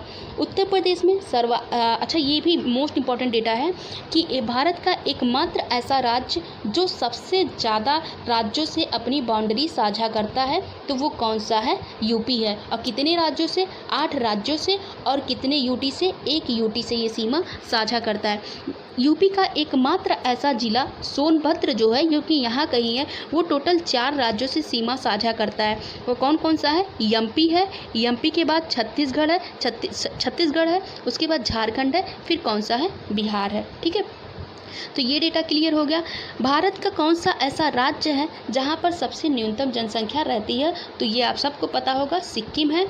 और सबसे छोटी अंतर्राष्ट्रीय सीमा कौन लगाता है? तो नागालैंड है। ध्यान दीजिए, यहाँ पर सबसे छोटी समुद्री सीमा पूछा है। तो समुद्री सीमा यानी कि यहाँ पे सब क्या है? समुद्र है। तो इससे कौन लगाता है? तो गोवा लगाता है। लेकिन अंतर्राष्ट्रीय सीमा यानी कि ये किससे लगा रहा है? तो हमको पता है यहाँ पे म्यांमार है, तो उससे नागालैंड ही सबसे छोटी अंतर्राष्ट्रीय सीमा लगाता है। अच्छा, लेकिन आपसे एक और क्वेश्चन कर दिया जाए कि भारत का ऐसा कौन सा क्षेत्र है जो सबसे बड़ी समुद्री सीमा लगाता है? ध्यान दीजिएगा, हमने क्षेत्र कहा है, ना कि राज्य की बात की है। तो वो कौन सा हो जाएगा? हमारा अंडमान और निकोबार होगा। ये सब क्वेश्चन पूछे गए हैं जो कि हमने आपसे डिस्कस किया। होता है हम लोग एग्ज़ाम हॉल में बैठते हैं, फिर वापस आते हैं, तो ये होता है कि ये तो क्वेश्चन मैंने सही किया था। सही तो हम लोगों को आता है, लेकिन पूरा क्वेश्चन हम लोग अच्छे से नहीं पढ़ते हैं। जैसे यही देख लीजिए, अगर मैं आपसे पूछूं सबसे बड़ी समुद्री सीमा वाला भारत का क्षेत्र कौन सा है, तो आप लोग तो जानते हैं कि कौन सा होगा? गुजरात होगा, तुरंत टिक कर देंगे। लेकिन मैंने राज्य नहीं पूछा है, ये ध्यान रखिएगा। तो कौन सा होगा? अंडमान निकोबार होगा। ठीक है, तो ये सारी चीज़ें यहाँ से आप लोगों को आई होप क्लियर होगा। आप लोग अच्छे से मैप बना करके इसको इस तरह से लिख लीजिएगा। एक सबसे इम्पॉर्टेंट डेटा, भारत के ऐसे कौन से 2 राज्य हैं जो समुद्री सीमा के साथ तो समुद्र से सीमा तो बनाते हैं और साथ साथ अंतर्राष्ट्रीय सीमा बनाते हैं, यानी कि किसी देश के साथ बनाते हैं। तो हमको पता है कि यहाँ क्या है? वेस्ट बंगाल है। और वेस्ट बंगाल जो है यानी कि पश्चिम बंगाल है, वो यहाँ पे ओशियन से तो कनेक्ट है ही, यानी कि यहाँ से बे ऑफ बंगाल से तो टच में है ही। साथ साथ ये अंतर्राष्ट्रीय सीमा किसके साथ बनाता है? तो बांग्लादेश के साथ बनाता है। फिर अगर इसके बाद बात कर दी जाए, यहाँ पर हमारा क्या है? गुजरात है। गुजरात देखिए, ये तो ओशियन से तो कनेक्ट है ही, साथ साथ ये किसके साथ सीमा साझा करता है? तो हम सबको पता है यहाँ पे क्या है? पाकिस्तान है। तो भारत के ऐसे 2 राज्य जो समुद्री सीमा के साथ साथ क्या बनाते हैं? अंतर्राष्ट्रीय सीमा बनाते हैं, वो कौन से हैं? तो पहला हो जाएगा हमारा गुजरात और सेकंड कौन सा होगा? वेस्ट बंगाल होगा। ठीक है, ये सब डेटा आपको क्लियर होना चाहिए, आई होप पहले से ही पता होगा। तो चलिए देखिए, सबसे पहले हमको क्या जानना चाहिए? किसी भी देश की जो सीमा होती है वो 2 तरीके से टच करती है। एक हो जाएगा स्थलीय सीमा और दूसरा क्या होगा? जलीय सीमा। अगर भारत की स्थलीय सीमा की बात कर दी जाए, बहुत बार ये क्वेश्चन पूछा गया है कि भारत की स्थलीय सीमा कितने किलोमीटर है? तो ये है 15,200 किलोमीटर। लेकिन अगर वहीं भारत के जलीय सीमा की बात कर दी जाए तो टोटल जो जलीय सीमा है वो 7516 किलोमीटर है। लेकिन इस जलीय सीमा को भी हम 2 तरीके से देखते हैं। एक हमारा क्या होगा? एक होगा मुख्य भूमि से, ठीक है, एक होगा मुख्य यानी कि मेन लैंड होगा, और दूसरा क्या होगा? द्वीप होगा। ठीक है, क्या होगा? द्वीप होगा। देखिए, अगर भारत की बात कर दी जाए कि मेन लैंड से कितने किलोमीटर ये कवर करता है, तो ये होगा आपका 6100 किलोमीटर। बहुत सारे एग्ज़ाम में ये पूछा गया है। लेकिन अगर द्वीप की लंबाई की बात कर दी जाए कि द्वीप भी कितना एरिया भारत का कवर करता है, तो ये हो जाएगा 1416 किलोमीटर। अब देखिए क्या करेंगे, इसी 6116 को क्या 6100 को क्या कर देते हैं? 7516 किलोमीटर से क्या कर देते हैं? सब्ट्रैक्ट कर देते हैं। सब्ट्रैक्ट करने के बाद तब हमारा कितना आ जाएगा? 1416 किलोमीटर आ जाएगा। ध्यान रखिएगा, जब मुख्य लैंड का पूछेगा तब 6100 किलोमीटर आंसर करना है। लेकिन सीधे अगर वो जलीय सीमा की बात कर दी जाएगी तब हमको क्या आंसर करना है? 7516। और द्वीप सहित बात करेगा तो 7516, मुख्य लैंड की बात करेगा तो 6100 किलोमीटर, और सिर्फ द्वीप की बात करेगा तो हम इसका आंसर क्या कर देंगे? 1416 किलोमीटर। ठीक है, चलिए अब आगे हम आपको बताते हैं कि कैसे कैसे ये स्थलीय और जलीय सीमा लगते हैं। देखिए, ये पहले द्वीप सहित का मतलब क्या हो? जैसे मान लीजिए ये हमारा क्या है? भारत का ये कोस्टल एरिया है, यानी कि तटीय क्षेत्र है। तो हमने यहाँ पर कितने राज्य देखे थे? एक सेकेंड, हमने यहाँ पर टोटल कितने राज्य देखे थे? 9 राज्य देखे थे जो भारत की तटीय सीमा बताते हैं यहाँ पर एरिया में, ठीक है। अगर ये लंबाई पूछ ली जाए तो ये कितना होगा? 6100 किलोमीटर होगा। लेकिन हमें पता है कि यहाँ पर भारत के 2 स्टेट पड़ते हैं, सॉरी भारत के 2 द्वीप पड़ते हैं, 2 आइलैंड पड़ते हैं, एक यहाँ होगा एक यहाँ होगा। ये जो होता है ये क्या है? ये अंडमान वाला इलाका है, ठीक है, ये अंडमान वाला क्षेत्र है। और ये कौन सा है? लक्षद्वीप वाला क्षेत्र है, ठीक है। कौन सा? लक्षद्वीप वाला क्षेत्र है। अगर इन दोनों को, अभी तो ये 6100 किलोमीटर हुआ, लेकिन इन दोनों को जब जोड़ दिया जाएगा तो भारत की टोटल जलीय सीमा कितनी हो जाएगी? तभी 7516 किलोमीटर होगा। ध्यान रखिएगा ये, ठीक है। चलिए यहाँ पे देख लेते हैं। देखिए, सबसे पहले भारत की सीमा तथा पड़ोसी देश को हम 3 तरह से इसको डिवाइड कर सकते हैं। पहला होगा स्थलीय सीमा, सेकंड होगा ये लैंड लॉक वाला एरिया जो आपको मैंने कल बताया था, और ये थर्ड हो जाएगा जलीय सीमा। टोटल जलीय सीमा ये हमने आपको बता दिया कितना होगा, 7516 किलोमीटर होगा। 2 तरीके से इसको डिवाइड किया जाता है, एक तो मुख्य भूमि से और दूसरा द्वीप सहित से। मुख्य भूमि में जो आते हैं टोटल कितने राज्य आते हैं, कल मैंने आपको मैप से बताया था। पहले वेस्ट बंगाल होगा, जैसे ये तो सीक्वेंस लंबाई के अकॉर्डिंग कितना किलोमीटर कवर करता है ये तो इसके अकॉर्डिंग है, लेकिन हमने आपको मैप के अकॉर्डिंग बताया था। देखिए, जैसे हमने कल ही आपको बताया था, एक सेकंड, ये हमने एरिया बताया था। सबसे पहले वेस्ट बंगाल था, सेकंड पे क्या था? उड़ीसा था, थर्ड पे आंध्र प्रदेश था, फिर यहाँ पे आएगा तमिलनाडु होगा, तमिलनाडु के बाद यहाँ पर केरल होगा, फिर कर्नाटक होगा, गोवा के बाद महाराष्ट्र के बाद तब क्या था? गुजरात था। ये आपको मैप्स आपके दिमाग में याद होगा तो आपको 9 राज्य इजली आप उसका आंसर कर सकते हैं, ठीक है। तो ये आपको पता होगा। अब देखिए, ये जो 9 राज्य होंगे इसमें भी सबसे ज़्यादा कौन सा राज्य तटीय सीमा लगाता है? तो भारत का सबसे ज़्यादा तटीय सीमा वाला राज्य कौन सा होगा? तो गुजरात होगा। और सबसे कम वाला कौन होगा? गोवा होगा। ध्यान रखिएगा, ये दोनों डेटा भी आप लोग इसको माइंड में स्टोर कर लीजिए कि कितना होगा। 1214 किलोमीटर गुजरात तटीय सीमा वाला सबसे बड़ा राज्य होगा। फिर उसके बाद सबसे छोटा तटीय सीमा वाला राज्य कौन सा होगा? तो गोवा होगा। कितना? 107 किलोमीटर। क्या आपके माइंड में 107 के आसपास कोई डेटा और याद आ रहा है? तो 106 किलोमीटर। तो हमें पता है कि लद्दाख का एक एरिया जो सिर्फ पाकिस्तान किससे लगता है? अफ़गानिस्तान से लगता है। अब वो सबसे छोटा अंतर्राष्ट्रीय सीमा साझा करने वाला क्या है? यूटी है, ठीक है। ये उसके नियर अबाउट पास ही है, तो इससे आपको माइंड में आ जाएगा, ठीक है। और फिर इसमें हमने द्वीप के बारे में, अंडमान निकोबार हो गया और कौन सा हो गया? लक्षद्वीप हो गया। ये सब हमने पढ़ लिया। अब हम यहाँ पे सबसे पहले क्या पढ़ने वाले हैं? भारत की स्थलीय सीमा वाले राज्य कौन हैं और उनके बारे में डेटा सारा यहाँ पे डिस्कस करने वाले हैं। तो चलिए देखते हैं। उसके पहले हम यहाँ देखेंगे कि अंतर्राष्ट्रीय सीमा कितने प्रकार की होती हैं। सबसे पहले अगर बात कर दी जाए, जो अंतर्राष्ट्रीय सीमा बनाते हैं वो 3 तरह के होते हैं। फर्स्ट कौन सा हो जाएगा? तो फर्स्ट होगा भौगोलिक सीमा, ठीक है। फर्स्ट कौन सा होगा? तो फर्स्ट होगा जियोग्राफिकल बाउंड्रीज यानी कि भौगोलिक सीमा। सेकंड कौन सा होगा? अक्षांशीय यानी कि लैटिट्यूड बाउंड्री सीमा। और थर्ड कौन सा होगा? सुपरमोस्ट यानी कि अध्यारोपित सीमा। देखिए, अब सबसे पहले हमें यही पता होनी चाहिए कि भौगोलिक सीमा क्या होती हैं।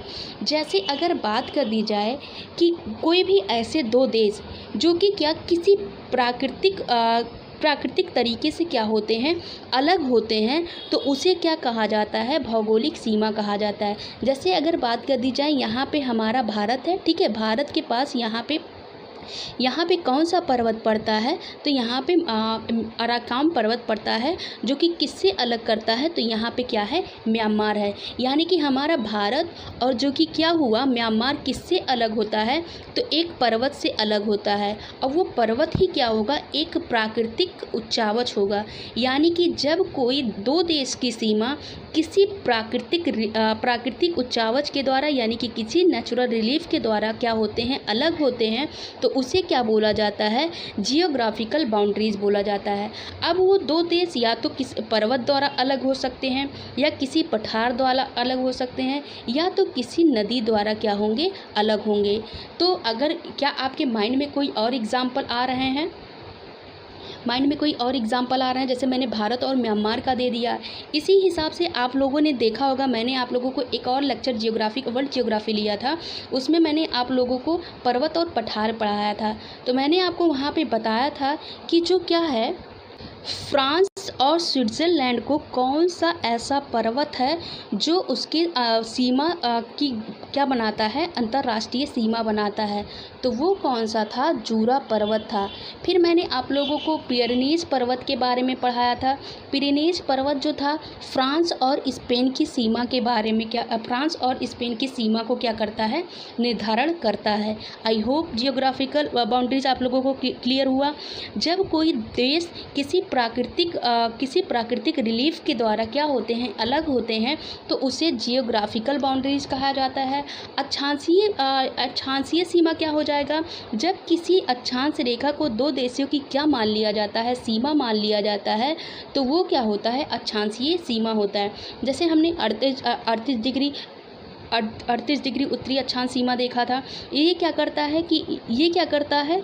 उत्तर कोरिया को दक्षिण कोरिया से अलग करता है। फिर हम लोगों ने क्या देखा है? 49 डिग्री चैनल देखा है। ये 49 डिग्री जो क्या होगा, लैटिट्यूड होगा, ये किसको अलग करता है? तो यूएसए को किससे अलग करता है? कनाडा से अलग करता है। हम लोगों ने वहाँ नॉर्थ अमेरिका जो कॉन्टिनेंट है वहाँ पर भी देखा था। ठीक है, तो ये तो आप लोगों को ये क्लियर हो गया कि अंतर्राष्ट्रीय सीमा 3 प्रकार की हुई, जियोग्राफिकल हुआ और लैटिट्यूडनल हुआ।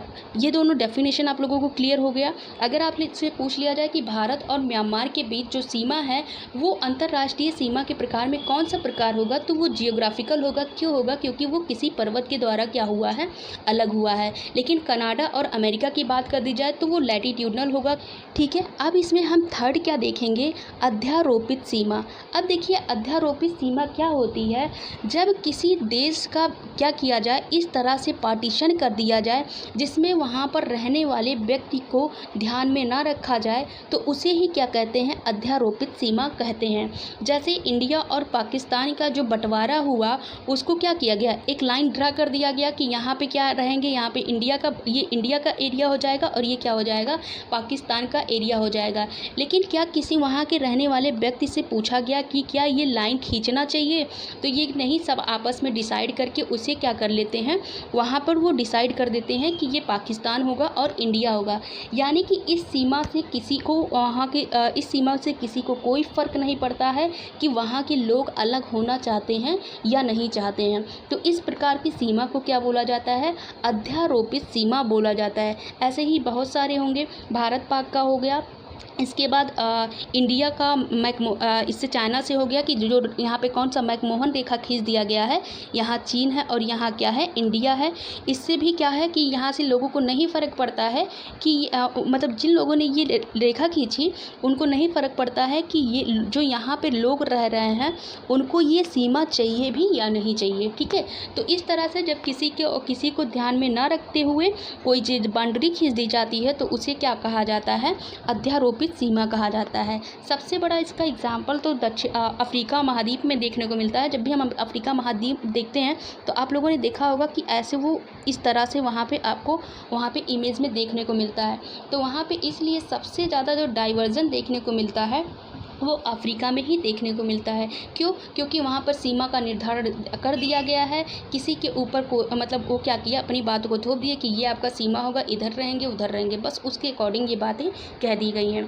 तो आई होप आप लोगों को अंतर्राष्ट्रीय सीमा के प्रकार और उनका डेफिनेशन क्लियर हुआ होगा। अगर आपसे कोई पूछ लेगा तो कि 49 जो कनाडा को अमेरिका से अलग किया जाता है वो किस प्रकार की सीमा का निर्धारण है, तो वो अक्षांशीय सीमा का निर्धारण है। ठीक है, चलिए आगे बढ़ते हैं।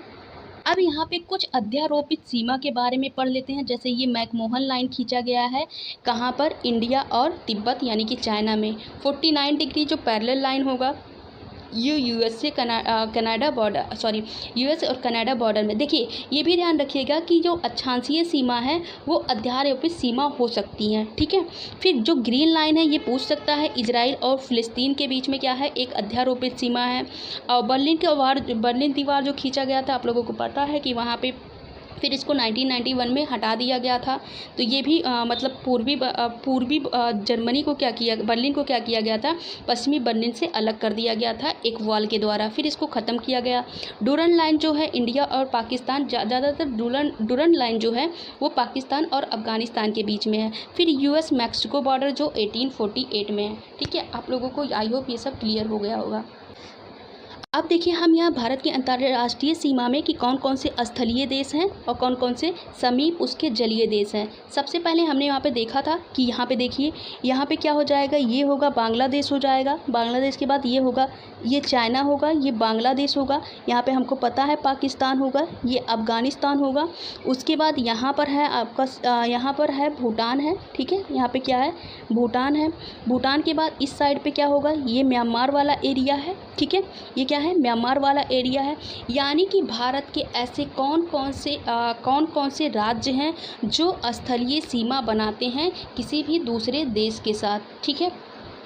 तो सबसे पहले अगर बात कर दी जाए भारत की स्थलीय सीमा में सबसे ज़्यादा किस देश के साथ लगता है, तो वो होगा बांग्लादेश, ठीक है। कितना किलोमीटर लगता है, 4096 किलोमीटर। बहुत बार ये क्वेश्चन पूछा गया है। और सबसे छोटा स्थलीय सीमा साझा करने वाला भारत का राज्य कौन सा होगा, तो वो हो राज्य नहीं, अब तो यूटी हो गया, पहले राज्य होता था। तो वो कौन सा होगा, लद्दाख होगा। और केवल किसके साथ लगता है, अफ़गानिस्तान के साथ लगता है। और कितने किलोमीटर, 106 किलोमीटर। तो यानी कि अब हमें यहाँ पे क्या देखना है, इससे पेट में भी क्वेश्चन बने थे कि बांग्लादेश किस किस राज्य के साथ सीमा साझा करता है। मेनली हमको 5 राज्य याद होना चाहिए। और जब हम मैप देखेंगे तो वो हमको क्या हो जाएगा, क्लियर हो जाएगा। बांग्लादेश किस राज्य के साथ सीमा साझा करता है, तो 5 राज्यों के साथ सीमा साझा करता है। अब वो 5 राज्य कौन सा है, पहला वेस्ट बंगाल है, ऐसे मैं बता रही हूँ, भी आपको मैप में दिखाऊंगी। पहला वेस्ट बंगाल है, दूसरा क्या हो जाएगा, त्रिपुरा होगा। त्रिपुरा के बाद कौन सा होगा, असम होगा। असम के बाद कौन सा होगा, मेघालय होगा। और मेघालय के बाद कौन सा होगा, मिजोरम होगा। तो ये डेटा आपको तब याद होंगे जब आपके माइंड में मैप अच्छे से क्या होगा, मैप का इमेज आपके माइंड में होगा। तो चलिए ये देखते हैं। सबसे पहले देखेंगे कि बांग्लादेश से सीमा साझा करने वाले राज्य कौन कौन से हैं। ध्यान से देखिएगा, मैं यहाँ पे टिक कर रही हूँ। सबसे पहले देखिए ये हो जाएगा पहला, एक सेकेंड, पहला होगा वेस्ट बंगाल। फिर देख लीजिए, पहला वेस्ट बंगाल होगा। सेकंड पे आपको यहाँ पे क्या दिखाई देगा, यहाँ पे आपको दिखाई देगा मेघालय, ठीक है। थर्ड पे क्या है, त्रिपुरा है, ठीक है। थर्ड पे क्या है, त्रिपुरा है। और फिर यहाँ पे क्या है, एक सेकंड, ये देखिए मिज़ोरम है, चौथा हो जाएगा। फिर इसके बाद असम की सीमा यहाँ से देखिए थोड़ा सा ये सीमा साझा कर रहा है, तो चौथा कौन सा हो जाए, पाँचवा कौन सा हो जाएगा, असम हो जाएगा। तो बांग्लादेश से सीमा साझा करने वाले टोटल राज्य कितने हुए, 5 हुए। कौन कौन सा हुआ, पहले लाइन से देखिए, एक फिर से देखिए लाइन से, एक सेकेंड, यहाँ से देखिए, पहले तो हो जाएगा वेस्ट बंगाल। दूसरा कौन सा हो जाएगा, दूसरा देखिए ये कौन सा होगा, असम होगा। तीसरा होगा मेघालय। चौथा होगा त्रिपुरा। पांचवा कौन सा होगा, मिजोरम होगा। आई होप ये क्लियर हुआ होगा। तो ये राज्य क्लियर हो गए। फिर इसके बाद आता है चाइना से देख लेते हैं, चाइना के भारत के कौन कौन से राज्य सीमा साझा करते हैं। आप यहाँ पे देखिए, सबसे पहले चाइना में तो पहले एक यूटी आ जाएगा, ठीक है। वो यूटी कौन होगा, लद्दाख होगा। लद्दाख के बाद देखिए हिमाचल प्रदेश है, उत्तराखंड है। उत्तराखंड के बाद ये सिक्किम है। सिक्किम के बाद कौन सा है, अरुणाचल प्रदेश है। यानी कि चाइना से सीमा साझा करने वाले टोटल राज्य कितने हुए, 4 हुए। और यूटी कितने हुए, तो 1 हुए, ठीक है। ये डेटा आपको देखिए, मैप जितने अच्छे से माइंड में स्टोर होगा उतने अच्छा आपको ये क्वेश्चन का आंसर करने में उतना ही ईजी होगा, ठीक है। फिर अब तो चाइना हो गया, बांग्लादेश हो गया। इसके बाद पाकिस्तान को देखते हैं, ठीक है। पाकिस्तान में देखेंगे, ये रहा पाकिस्तान। अब ये किसके किसके साथ सीमा साझा करता है, सबसे पहले आ जाएगा आपका गुजरात। दूसरा कौन सा होगा, राजस्थान होगा।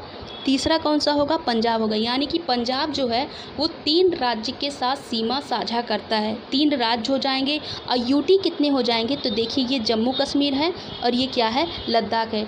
यानी कि पाकिस्तान जो हुआ 3 राज्य अब प्लस 2 यूटी के साथ सीमा साझा करता है। डेटा इंपॉर्टेंट है क्योंकि जब मैप चेंज हुआ, यानी कि जब जम्मू कश्मीर को क्या किया गया, 2 पार्ट्स में डिवाइड कर दिया गया, राज्य का दर्जा समाप्त कर दिया गया, तब से पाकिस्तान जो है वो भारत के 3 राज्यों के साथ सीमा साझा करता है। इसके पहले कितने राज्यों के साथ करता था, तो 4 राज्यों के साथ सीमा साझा करता था, ठीक है।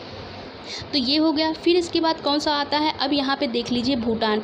भूटान जो है वो पहले तो सिक्किम के साथ सीमा साझा किया, सिक्किम के बाद फिर दूसरा कौन सा हो जाएगा, असम हो जाएगा। असम के बाद देख लीजिए अरुणाचल प्रदेश हो जाएगा। क्या किसी और देश के साथ, ध्यान से देखिए, सीमा साझा कर रहा है? तो यहाँ पे आपको क्या दिखेगा, ये देखिए वेस्ट बंगाल, यानी कि चौथा क्या हो जाएगा, वेस्ट बंगाल। भूटान भारत के कितने राज्यों के साथ सीमा साझा करता है, तो 4 है। कौन कौन से, मैप माइंड में स्टोर करिए। सिक्किम, सिक्किम के बाद फिर यहाँ पे आपका होगा असम, असम के बाद अरुणाचल प्रदेश, अरुणाचल प्रदेश के बाद वेस्ट बंगाल, ठीक है। फिर इसके बाद कौन सा आएगा, म्यांमार आएगा। म्यांमार ऐसे ही बना है, यहाँ पे साइड में मैप का नक्शा कट गया है, मैंने आपको ट्रिक बताया था। अरुणाचल प्रदेश होता है, नागालैंड होता है, मणिपुर होता है और फिर क्या होता है, मिज़ोरम होता है। इससे मैंने आपको ट्रिक भी बताया था, अरुणा माम करके। तो ये हो गया किसका, म्यांमार का, ठीक है। अब इसके बाद क्या बचा, इसके बाद लास्ट एक और है, वो कौन सा है, अफ़गानिस्तान। तो अफ़गानिस्तान टोटल 106 किलोमीटर सीमा साझा करता है, ठीक है। और वो भी किसके साथ, बस भारत के एकमात्र यूटी के साथ, वो कौन सा है, लद्दाख है, ठीक है। आई होप क्लियर हुआ होगा। चलिए एक बार देखते हैं। बांग्लादेश के साथ टोटल 5 राज्य, ठीक है। पाकिस्तान के साथ 3 राज्य प्लस 2 यूटी। भूटान के साथ अगर बात कर दी जाए तो भूटान के साथ कितने राज्य, 4 राज्य हो जाएंगे। इसके बाद अफ़गानिस्तान तो आपको पता है 1 राज्य के साथ। फिर म्यांमार के कितने साथ, 4। ये नेपाल, अच्छा नेपाल भी छूट गया है, सॉरी। नेपाल की अगर बात कर दी जाए, नेपाल देखिए भारत के उत्तराखंड 1 हो जाएगा, यूपी के साथ दूसरा, फिर यहाँ बिहार हो जाएगा तीसरा, फिर सिक्किम के साथ ये चौथा, फिर आपको एक और दिखेगा ये वेस्ट बंगाल वाला 5वां। यानी कि जो नेपाल है वो भारत के 5 राज्यों के साथ सीमा साझा करता है, उत्तराखंड, यूपी, मैप में ध्यान रखिए, उत्तराखंड, यूपी, बिहार, सिक्किम, वेस्ट बंगाल, ठीक है। ये क्वेश्चन पेट में पूछा गया था एक बार। चलिए इसको एक बार रीड कर लेते हैं, आप लोगों के लिए डेटा एक साथ रखा गया है। सबसे पहले बांग्लादेश कितने किलोमीटर सीमा साझा करता है, तो 4096 किलोमीटर। कितने राज्यों के साथ, तो 5 राज्यों के साथ। 5 राज्य मैंने आपको मैप में दिखा दिया। आई होप ये आप लोगों के माइंड में क्लियर हो चुका होगा। चीन जो है 4 राज्यों के साथ, हिमाचल प्रदेश, उत्तराखंड, सिक्किम और अरुणाचल प्रदेश, ठीक है। इसके बाद कौन सा आता है, पाकिस्तान 3 राज्य हो जाएगा और 2 क्या हो जाएंगे, केंद्र शासित प्रदेश हो जाएंगे। नेपाल जो होगा वो 5 राज्य मैंने आपको बता दिया। म्यांमार भी 5 राज्यों के साथ, म्यांमार 4 राज्यों के साथ, अरुणा माम करके, भूटान 4 राज्य के साथ और अफगानिस्तान कितने राज्यों के साथ, एक यूटी के साथ मात्र सीमा साझा करता है। और ये वहाँ पे कौन कौन सी रेखा है, ये आप लोग इसको अच्छे से रीड कर लीजिएगा, क्योंकि इसके पहले ही मैंने आपको बता दिया। बार बार वही डेटा बताने से आप लोग भी बोर होंगे। आई होप ये आप लोगों को क्लियर हुआ होगा। अब इसको सबसे पहले अगर इसमें अंतर्राष्ट्रीय सीमा की बात करिए, कौन कौन से स्थलीय सीमा लगाते हैं, तो सबसे ज़्यादा बांग्लादेश होगा और सबसे कम आपको कौन सा याद रखना है, अफगानिस्तान याद रखना है। बाकी अब डेटा आप भूल भी जाते हैं तो कोई बात नहीं, लेकिन अगर चीन के साथ भी याद रख लेंगे कि कितने किलोमीटर है, क्योंकि ये विवादित रहते हैं हमारे भारत के साथ। एक चीन वाला हो जाएगा, ठीक है, एक चीन विवादित रहता है और एक कौन सा, पाकिस्तान। तो इन दोनों का डेटा भी याद कर लीजिएगा। अभी हमने आपको बता दिया टोटल कितना होता है, 7516 किलोमीटर रहता है। मुख्य तट से कितना होता है, तो 6100 किलोमीटर होता है। और टोटल कितने राज्य इससे स्पर्श करती हैं, तो 9 राज्य स्पर्श करती हैं। मैंने आप लोगों को यहाँ बताया था वेस्ट बंगाल, फिर कौन सा आ जाएगा, उड़ीसा, उड़ीसा के बाद आंध्रा, तमिल के बाद यहाँ केरल, फिर कर्नाटक, छोटा सा एरिया यहाँ पे गोवा, गोवा के बाद कौन सा था, महाराष्ट्र, और फिर यहाँ पे आएगा गुजरात। सबसे ज़्यादा अंतर्राष्ट्रीय सीमा लगाने वाला कौन सा तट था, तो वो गुजरात था। सबसे कम वाला कौन सा होगा, तो वो गोवा होगा। ये सब हमने आप लोगों को पहले ही क्लास में बता दिया था, ठीक है। तो ये बातें आप सबको क्लियर होंगी। जैसे मान लीजिए ये क्या है, हमारा भारत देश है, ठीक है, या क्या है, हमारा भारत देश है। अब इसके अराउंड कुछ ऐसे देश हैं जो भारत के साथ क्या बनाते हैं, जलीय सीमा बनाते हैं। जैसे हमको पता होगा यहाँ पे पाकिस्तान है, यहाँ पे श्रीलंका है, फिर यहाँ पे क्या है, म्यांमार है, ठीक है। म्यांमार के बाद और फिर यहाँ पे देखेंगे तो इंडोनेशिया है, मालदीव है। तो ये सारे जो सारे क्या होते हैं, देश होते हैं भारत के साथ, वो क्या बनाते हैं, अंतर्राष्ट्रीय सीमा बनाते हैं। तो अब ये बात आती है कि जो भी यहाँ पे जल बॉडी होगा, यानी कि जो भी वहाँ पे समुद्र होगा, उस पर किसका अधिकार होगा, ठीक है। तो ये हमेशा विवाद में रहता है कि ओशियन पर किसका कितना अधिकार होगा। तो क्योंकि जो भी देश होते हैं वो बोलते हैं कि ये वाटर बॉडी यहाँ पे हमारा है, यहाँ से जो भी पेट्रोलियम हम एक्सट्रैक्ट करेंगे उस पे हमारा अधिकार होगा। तो इसी के साथ इस विवाद को ख़त्म करने के लिए यूनाइटेड नेशन ने यानी कि संयुक्त राष्ट्र ने क्या किया था, ठीक है, संयुक्त राष्ट्र ने 1982 में क्या किया है, एक संधि बनाई थी और उस संधि को क्या बोला जाता है, अनक्लॉस बोला जाता है। अब इस अनक्लॉस का फुल फॉर्म क्या होता है, United Nation Convention on the Law of the Sea. क्या होगा, United Nation Convention Law of the Sea. देखिए ये सारी चीज़ें जो मैं आपको बता रही हूँ अभी आपको पीडीएफ में सारे देखने को मिलेंगे, ठीक है। इसी के अकॉर्डिंग क्या डिसाइड होता है कि जो भी देश होंगे, ठीक है, जो भी देश होंगे उनके जलीय सीमा को 5 पार्ट में डिवाइड किया जाता है, ठीक है। किसी भी देश की जलीय सीमा को 5 पार्ट में डिवाइड किया जाता है और वो 5 पार्ट कौन होते हैं, चलिए हम आपको दिखाते हैं। देखिए संयुक्त राष्ट्र की संधि के अनुसार जलीय क्षेत्र कितना किस देश का भाग होगा, तो इसके अकॉर्डिंग क्या किया था, संयुक्त राष्ट्र समुद्री कानून संधि यानी कि अनक्लॉस 1982 के अनुसार किसी देश की जलीय सीमा को 5 भागों में विभाजित किया जाता है, ठीक है। और वो 5 भाग कौन कौन से होंगे, पहला तो होगा आंतरिक जल, ठीक है, दूसरा कौन सा होगा, प्रादेशिक जल, तीसरा होगा आपका सन्निहित या फिर संलग्न क्षेत्र, चौथा होगा अनन्य आर्थिक क्षेत्र यानी कि इसको EEZ बोला जाता है, एक्सक्लूसिव इकोनॉमिक जोन।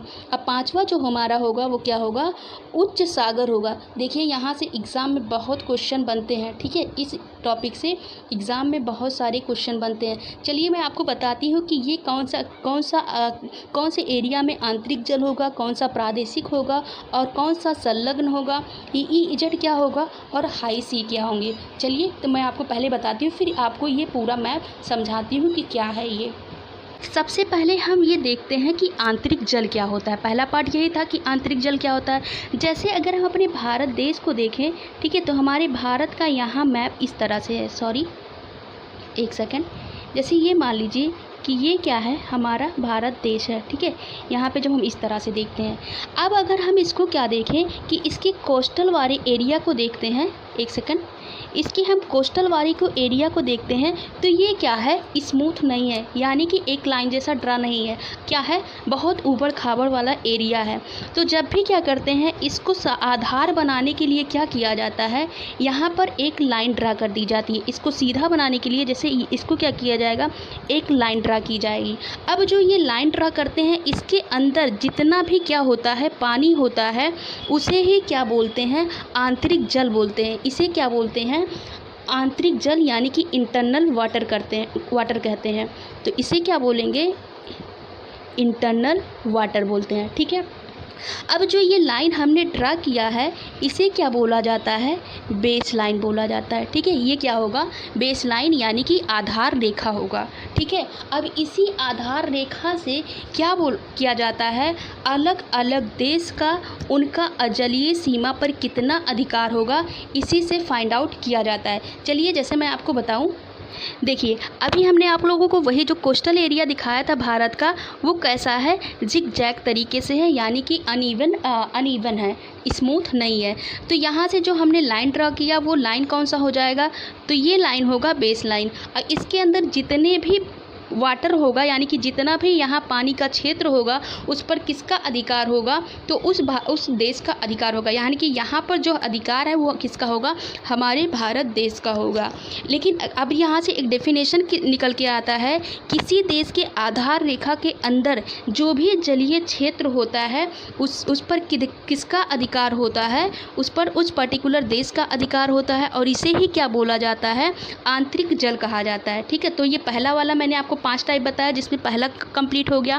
फिर इसके बाद आता है कि बेस लाइन से लेकर के, ठीक है, बेस लाइन से लेकर के 12 नॉटिकल मील तक, बेस लाइन से लेकर के 12 नॉटिकल मील तक जो डिस्टेंस होता है उसे क्या कहा जाता है, तो इसे बोलते हैं प्रादेशिक जल, ठीक है। क्या बोलते हैं, प्रादेशिक जल बोलते हैं, ठीक है, क्या बोलते हैं, प्रादेशिक जल बोलते हैं।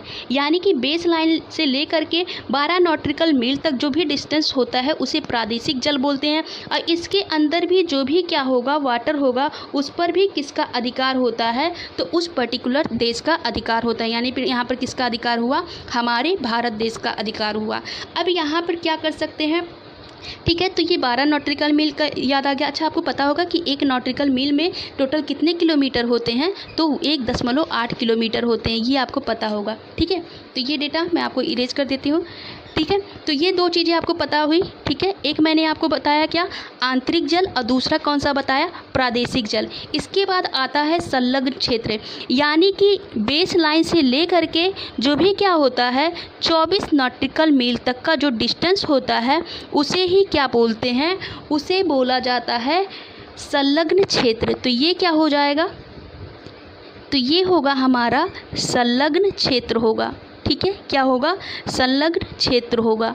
अभी इस संलग्न क्षेत्र में किसका अधिकार होगा, तो इस पर भी इस पूरे उस देश का अधिकार होगा, यानी कि यहाँ पर भी हमारे देश का अधिकार होगा।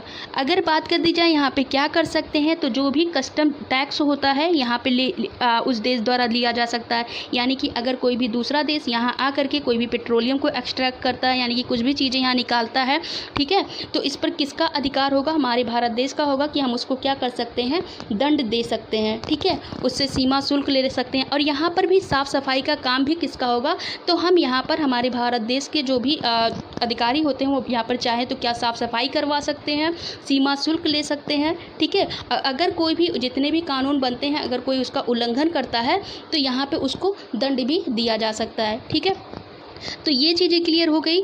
दूसरा, ये तीसरा हो गया। चौथा कौन सा आता है, ठीक है, तो चौथा होगा यानी कि बेस लाइन से लेकर के कितने नॉटिकल मील तक, तो 200 नॉटिकल मील तक। ये जो क्या होगा, ठीक है, बेस लाइन से लेकर के 200 नॉटिकल मील तक जो भी डिस्टेंस होता है उसे क्या कहा जाता है, तो उसे EEZ बोला जाता है। ठीक है, क्या कहा जाता है, EEZ, यानी कि एक्सक्लूसिव इकोनॉमिक जोन। ठीक है, क्या होगा, एक्सक्लूसिव इकोनॉमिक जोन। अब इसमें क्या होता है, हमारा भारत देश यहाँ पे क्या चाहे तो यहाँ पे रिसर्च कर सकता है, कोई भी द्वीप स्थापित कर सकता है। ठीक है, और यहाँ पे क्या जो भी प्राकृतिक संसाधन होते हैं उसका क्या कर सकता है, संरक्षण कर सकता है। और एनर्जी से रिलेटेड जितने भी क्या होते हैं, हाइड्रो पावर होते हैं, उसका यहाँ पे क्या कर सकता है, उत्पादन कर सकता है। ठीक है, मैप आपको देखने में थोड़ा बहुत ऑकवर्ड लग रहा होगा, लेकिन प्लीज़ जो मैं बता रही हूँ उसको समझने की कोशिश कीजिए। ठीक है, इसके बाद पांचवा जो आता है, अब जो एरिया यहाँ का बच जाएगा, ठीक है, यहाँ पे जो एरिया बचेगा, जो भी वाटर बॉडी होगी वो किस में आएगा, तो ये आएगा हाई सी में, यानी कि उच्च सागर में। ठीक है, किस में आएगा, उच्च सागर में आएगा। अब इस पर किसका अधिकार होगा, तो इस पर सभी देशों का समान अधिकार होता है। ना कि हम कहेंगे कि यहाँ भारत देश का अधिकार ज़्यादा होगा या फिर चीन का होगा या फिर बोल दे कि बांग्लादेश का होगा, ऐसा कुछ नहीं। अब यहाँ पर सभी देशों का समान अधिकार होता है, लेकिन इन क्षेत्र पे अगर कोई दूसरा देश आकर के यहाँ पर अगर कुछ काम करता है तो हमारे देश से उसको परमिशन लेना होगा। आई होप आप लोगों को ये क्लियर होगा कि भारत की जलीय सीमा को 5 पार्ट में डिवाइड किया गया है। और वो कौन सा होगा, पहला अंतर्राष्ट्रीय आंतरिक जल होगा, सेकंड प्रादेशिक जल होगा, थर्ड कौन सा होगा, संलग्न क्षेत्र होगा, और चौथा कौन सा होगा, अनंत क्षेत्र, अनंत आर्थिक क्षेत्र यानी कि EEZ होगा, और पांचवा कौन सा होगा, हाई सी होगा यानी कि उच्च सागर होगा। इन तीनों पर किसका अधिकार होता है, उस पर्टिकुलर देश का अधिकार होता है। लेकिन सबसे लास्ट में होता है यानी कि 200 नॉटिकल मील से आगे जो भी डिस्टेंस होगा उस पर किसका अधिकार होता है, तो उस मतलब सभी देशों का वहाँ पे अधिकार होता है। आई होप आप लोगों को ये क्लियर हो गया। अब चलिए मैप में इसको देख लीजिए। देखिए यहाँ से पहले ये आपका बेस लाइन हो गया। ठीक है, मैं यहाँ से इसका कलर चेंज कर दूँ, ये क्या हो जाएगा, बेस लाइन हो जाएगा। बेस लाइन से लेकर के यहाँ से 12 नॉटिकल मील तक ये क्या होगा, ये टेरिटोरियल होगा यानी कि प्रादेशिक सीमा होगा। फिर उससे आगे ये 24 नॉटिकल मील तक, इस पर ये क्या होगा, ये प्रादेशिक सीमा होगा। ठीक है, यानी कि कॉन्टिजियस होगा। ठीक है, फिर 200 नॉटिकल मील तक जो डिस्टेंस होगा ये क्या होगा, EEZ होगा यानी कि एक्सक्लूसिव इकोनॉमिक जोन होगा। तो यहाँ पे हम क्या कर सकते हैं, रिसर्च कर सकते हैं, द्वीप बना सकते हैं, ठीक है। और जो भी यहाँ पे नेचुरल रिसोर्सेस होंगे उसको भी क्या कर सकते हैं, संरक्षण कर सकते हैं, कंजर्व कर सकते हैं। ऊर्जा का उत्पादन भी यहाँ कर सकते हैं, ठीक है। और यहाँ पे सीमा शुल्क ले सकते हैं, ठीक है। जो भी जल होगा उसको साफ सफाई करवाया जा सकता है, ठीक है। तो ये चीज़ें, और फिर ये जो हाई सी वाला एरिया आएगा इस पर सभी देशों का समान अधिकार होता है। ये चीज़ें आप लोग ध्यान रखिएगा। अनक्लॉज क्या था, ठीक है, इसका फुल फॉर्म, ठीक है। आई होप ये सब क्लियर हो गया होगा। चलिए अब आगे बढ़ते हैं। देखिए, जो भी मैंने आपको बताया वो सब यहाँ पे लिखा हुआ है। अगर आपको वहाँ पे थोड़ा बस समझने में प्रॉब्लम हुई होगी तो आप इसको अच्छे से यहाँ पर पढ़ सकते हैं। स्थलीय भाग एवं आधार रेखा के मध्य स्थित जल होता है, ठीक है। आंतरिक जल क्या होता है, इस पर भी क्या होता है, उस देश का संपूर्ण अधिकार होता है। आंतरिक जल में संबंधित देश की जलीय सीमा, जो भी नदी, खाड़ी या फिर जो भी चीज़ें आती हैं वो इसमें क्या होती हैं, शामिल होती हैं। आधार रेखा क्या होगा, मैंने आपको बता दिया। टेढ़े मेढ़े तल को मिलाने वाली जो भी काल्पनिक रेखा होती है उसी को क्या कहा जाता है, आधार रेखा कहा जाता है। फिर दूसरा कौन सा था, प्रादेशिक सीमा था। प्रादेशिक सीमा क्या होगा, बेस लाइन से ले करके 12 नॉटिकल मील तक की दूरी जो क्या होगी वो क्या होगी, प्रादेशिक सीमा होगी। इसमें क्या क्या कर सकते हैं ये भी चीज़ें मैंने आपको बता दिया। फिर इसके बाद इसमें अधिकार भी किसका होगा, तो उस पर्टिकुलर देश का होगा, ठीक है। फिर ये तीसरा कौन सा आएगा, तीसरा जो होगा वो क्या होगा, संलग्न क्षेत्र होगा, यानी कि आधार रेखा से 24 नॉटिकल मील की दूरी तक। इसमें भी क्या कर सकते हैं, ठीक है। तो यहाँ पे भी जो भी रेवेन्यू होगा उसको जनरेट कर सकते हैं, ठीक है। और जो भी माइग्रेशन आते हैं उसका भी यहाँ पे उनको हम रोक सकते हैं, ठीक है। उसकी स्वच्छता करा सकते हैं, सीमा शुल्क ले सकते हैं। तो ये सब चीज़ें मैंने आपको वहाँ पे समझा दिया। अगर आपको वहाँ पे नहीं समझ में आया होगा, थोड़ा राइटिंग गलत मतलब अच्छा नहीं हुआ था, तो आप इसको यहाँ पर पढ़कर समझ सकते हैं, ठीक है। अब आगे देखते हैं इसके। फिर ये अनंत क्षेत्र था, आधार रेखा से 200 नॉटिकल मील तक। क्या क्या इसमें कर सकते हैं, जितने भी प्राकृतिक संसाधन होंगे उसका खोज कर सकते हैं, दोहन कर सकते हैं, यहाँ पे रिसर्च कर सकते हैं। फिर पानी और धाराओं जो हवा का क्या कर सकते हैं, उत्पादन कर सकते हैं, ये मैंने आपको बता दिया, ठीक है। उच्च सागर, इस पर क्या होता है, सभी देशों का समान अधिकार होता है, ये भी मैंने आपको बता दिया। ये मैप बना है, आप लोग इसको देख लीजिएगा। आई होप अब अगर वहाँ पर नहीं क्लियर हुआ होगा तो यहाँ पर आपको पढ़ने के बाद सारी चीज़ें क्लियर हो जाएंगी। देखिए, क्या आपको पता होगा कि जल संधि क्या होती है, ठीक है। जल संधि यहीं पे देख लीजिए, लिखा हुआ होगा, वहीं से आपको डिस्कस कर देती हूँ। देखिए, जल संधि क्या होती है, ऐसी जल राशि जो दो स्थल खंडों को अलग करती है तथा दो जलीय भागों को क्या करती है, जोड़ती है। यानी कि अगर बात कर दी जाए, ऐसी दो वाटर बॉडी जो क्या करेगी, दो जल राशि को जोड़ती है और क्या करेगी, दो स्थल भाग को क्या करती है, अलग करती है। तो इसे ही क्या कहते हैं, जल संधि कहते हैं। लेकिन अगर स्थल, देखो जल क्या करेगा, तो जल भाग को जोड़ेगा। स्थल यहाँ पे लिखा है तो ये स्थल भागों को जोड़ेगा और जल भागों को क्या करेगा, अलग करेगा। जल संधि अगर आपको देखें जो दो जल भाग को जोड़ता है, इसका एग्जाम्पल आपको कोई याद आ रहा हो तो आप लोगों ने देखा होगा इंडिया और श्रीलंका।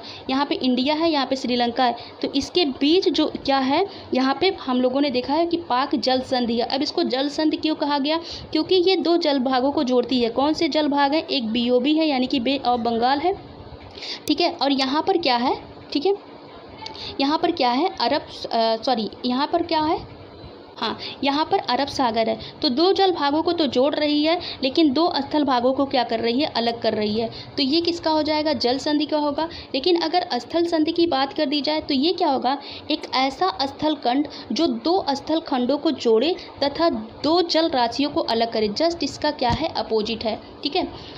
तो इसमें किसका एग्जाम्पल ले सकते हैं आप, देखा है आप लोगों ने नॉर्थ अमेरिका और साउथ अमेरिका को देखा होगा कि ये था जब ऐसे बना रहता है, ठीक है। यहाँ पे नॉर्थ अमेरिका रहता है और यहाँ पे साउथ अमेरिका रहता है।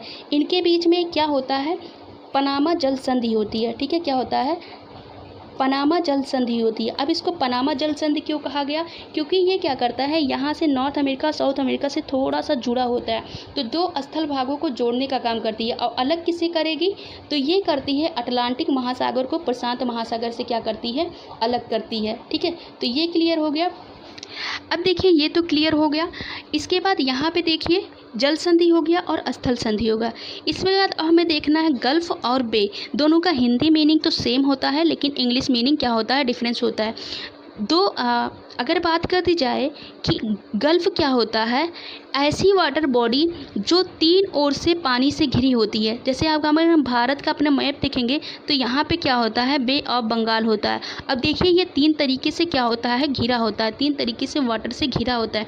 तो इसे ही क्या कहा जाता है, बे ऑफ बंगाल। इसे ही क्या कहा जाता है, बे बोला जाता है।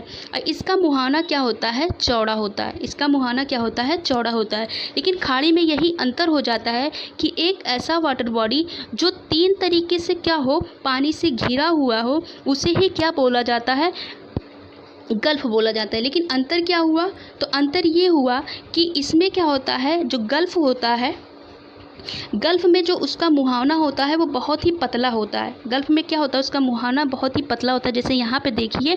जबकि अगर वो क्या होगा, खाड़ी होगा, तो उसका मुहाना क्या होता है, बहुत ही चौड़ा होता है। बस डिफरेंस यही है। बाकी दोनों क्या होंगे, किससे घिरे होते हैं, 3 तरफ से वाटर से घिरे होते हैं। आई होप ये क्लियर हुआ होगा। सबसे पहले स्थल जल संधि जो 2 जल भागों को जोड़ता है और 2 स्थल भागों को अलग करता है। स्थल संधि क्या होगा, जो 2 स्थल भागों को जोड़ेगा और 2 जल भागों को अलग करेगा। गल्फ़ क्या होता है, 3 तरीके से वो वाटर से 3 तरफ से वाटर से घिरा होता है, लेकिन उसका जो मुहावना होता है बहुत ही संकीर्ण होता है।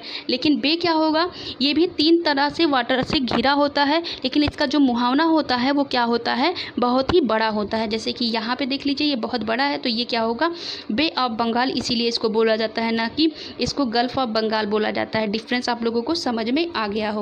ठीक है, आगे बढ़ते हैं। अब जो हमने वहाँ पे डिस्कस किया था, भारत की जलीय सीमा कौन कौन बनाता है, देश आपको याद रखना होगा, Myanmar, Indonesia, Pakistan, Maldives, Bangladesh, Myanmar, ये सब चीज़ें होंगी। ठीक है, हमने आप लोगों को बांग्लादेश के बारे में पढ़ा दिया था, म्यांमार के बारे में बताया था, पाकिस्तान के बारे में बताया था, और किसके बारे में, ये चीज़ें हो गई थी। आज हम सिर्फ किसको देखेंगे, श्रीलंका को देखेंगे। देखिए, हम लोग जब देखते हैं तो ये हमारा क्या होता है, भारत देश होता है, और यहीं पर क्या होता है, श्रीलंका जो है ऐसे भारत से, एक सेकेंड फिर से इसको बना देते हैं। देखिए, जैसे ये क्या होता है, हमारा भारत देश होता है। ठीक है, अब यहीं पे जो क्या होगा, श्रीलंका वो भारत से इस तरह से लटका हुआ रहता है। ठीक है, यहाँ पे ही क्या होता है, एक जल संधि है। अब देखिए, हम इसको जल संधि बोलेंगे या स्थल संधि बोलेंगे, जल संधि बोलेंगे, क्योंकि भारत और श्रीलंका क्या है, दोनों एक दूसरे से जुड़े नहीं हैं, दोनों क्या हैं, अलग हैं। इसीलिए हम क्या करेंगे, और यहाँ पे क्या है, हमको पता है यहाँ पर बे ऑफ बंगाल है, यानी कि बंगाल की खाड़ी है, और इधर क्या है, पाक की खाड़ी है। तो ये क्या करता है, अगर ये पार्ट जो होगा वो बंगाल की खाड़ी और पाक की खाड़ी को जब ये जोड़ रहा है, तो ये स्थल होगा या जल होगा, यानी कि ये क्या होगा, जल संधि होगा। वो भी कौन सा जल संधि होगा, तो ये पाक जल संधि होगा। आप लोगों ने पढ़ा होगा। ठीक है, ये क्या होगा, पाक जल संधि होगा। ठीक है, क्या होगा, पाक जल संधि होगा। यानी कि अगर बात कर दी जाए भारत श्रीलंका से कैसे अलग है, तो वो पाक जल संधि से क्या है, अलग है। ठीक है, अब यहीं पे आपको पता ये भी होगा कि यहाँ पे देखिए, ये श्रीलंका है। ठीक है, यहाँ पे क्या है, देखिए यहाँ पे क्या है, पंबन द्वीप भी है। ठीक है, क्या है, पंबन द्वीप भी है।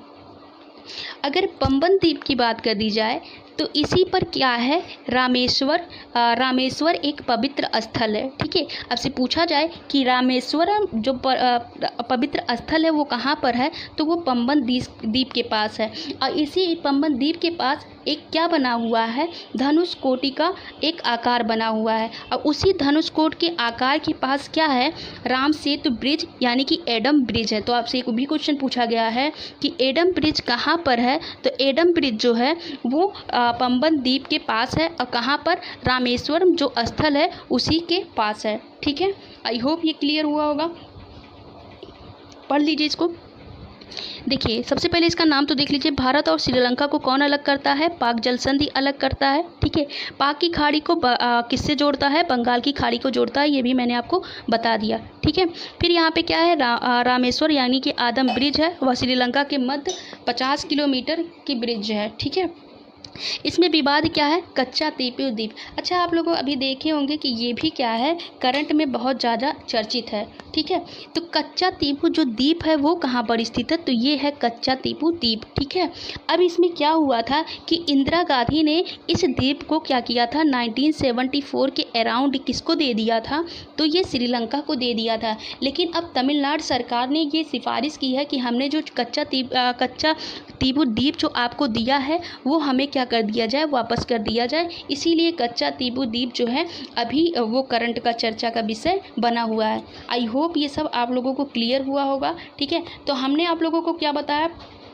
हमने आप लोगों को जलीय सीमा के बारे में बात बताया। जलीय सीमा को कितने पार्ट्स में डिवाइड किया जाता है, तो 5 पार्ट्स में डिवाइड किया जाता है। वो कौन कौन सा होगा, सबसे पहले मैंने आप लोगों को आंतरिक सीमा बताया। ठीक है, आंतरिक के बाद क्या बताया, प्रादेशिक बताया। प्रादेशिक के बाद EEZ बताया, फिर कौन सा था, संलग्न था, और लास्ट में क्या था, हाई सी था। सारा मैंने आप लोगों को डिस्कस कर दिया कि कितने कितने डिस्टेंस पे ये चीज़ें होंगी। ठीक है, यहाँ पे देख लीजिए कुछ चैनल भी इंपॉर्टेंट है। देखिए मालदीव और मिनिकॉय के बीच में, जैसे यहाँ पे क्या है, अगर ये भारत का मैप हो जाए तो यहाँ पर क्या है, मालदीव है। मालदीव के बाद यहाँ पर छोटा सा द्वीप है मिनिकॉय है, और मिनिकॉय के बाद यहाँ पर क्या है, लक्षद्वीप है। तो मालदीव और मिनिकॉय के बीच में कौन सी डिग्री का चैनल है, तो ये 8 डिग्री का चैनल है। ठीक है, और मिनिकॉय और लक्षद्वीप के बीच कौन सा चैनल है, तो ये 9 डिग्री का चैनल है। लेकिन 10 डिग्री की चैनल की बात कर दी जाए तो ये यहाँ पर है, अंडमान को निकोबार से क्या करता है, अलग करता है। ठीक है, वही चीज़ें यहाँ पे लिखी हुई हैं। लक्षद्वीप और मिनिकॉय के मध्य कौन सा डिग्री चैनल है, 9 डिग्री चैनल है। मालदीव और मिनिकॉय के बीच कौन सा डिग्री का चैनल है, तो 8 डिग्री है। छोटा अंडमान व कार निकोबार के बीच में कौन सा चैनल है, तो 10 डिग्री चैनल है। ठीक है, सुमात्रा व निकोबार के ग्रेट चैनल है। तमिलनाडु व श्रीलंका के मध्य पाक स्ट्रेट है, जो कि मैंने आपको बता दिया, पाक जल संधि। ठीक है, फिर तमिलनाडु व श्रीलंका के बाद मन्नार की खाड़ी है। दक्षिण अंडमान व लघु अंडमान के मध्य दक्कन पास है। ये आप देखिए या नहीं देखिए, इतना नहीं इंपॉर्टेंट है। हाँ, ये कोको द्वीप वाला इंपॉर्टेंट है कि उत्तरी अंडमान जो है, जैसे ये भारत का क्या है, ये भारत का मैप है। ठीक है, अब यहीं पर क्या है, भारत का अंडमान द्वीप है, और वो भी कई पार्ट में बटा हुआ है। ठीक है, तो ये जो नॉर्थ अंडमान होगा, ठीक है, नॉर्थ अंडमान जो है, और ये क्या है, कोको द्वीप है। और कोको द्वीप पर किसका अधिकार है, तो म्यांमार का अधिकार है। और इनके बीच, जैसे अगर आपसे क्वेश्चन किया जाए कि नॉर्थ अंडमान जो है वो कोको द्वीप से कैसे अलग होता है, तो ये किससे अलग होता है, कोको जल संधि से अलग होता है। ठीक है, किससे, कोको चैनल जहाँ तक लिखा होता है, जल संधि नहीं लिखा होता है। किससे अलग होता है, तो कोको चैनल से अलग होता है। और ये इसी कोको यहाँ पर क्या है, एक कोको द्वीप है। इसी कोको द्वीप को क्या किया है, म्यांमार ने किसको दे दिया है, चीन को दे दिया है। चीन को लीज पर दिया है, और चीन ही क्या करती है, यहाँ से पूरे भारत पर, ठीक है, यहाँ से क्या करती है, पूरे भारत पर नज़र रखती है। इसीलिए ये भारत के लिए क्या है, बहुत अच्छा नहीं है। ठीक है, और भारत पर इस पर नज़र रखती है, और भारत इंडिया के इसके साथ, चीन के साथ हमारा विवाद भी हमेशा बना रहता है। ठीक, तो आई होप ये सब चीज़ें आपको पसंद आई होंगी। कुछ इसमें क्या है, इम्पॉर्टेंट फैक्ट हैं जो कि हम अगले आने वाले लेक्चर में कंप्लीट करेंगे। आई होप आप लोगों को ये क्लास पसंद आई होगी। प्लीज़ अगर क्लास पसंद आए तो लाइक कीजिए, सब्सक्राइब कीजिए एंड शेयर कीजिए। Thank you.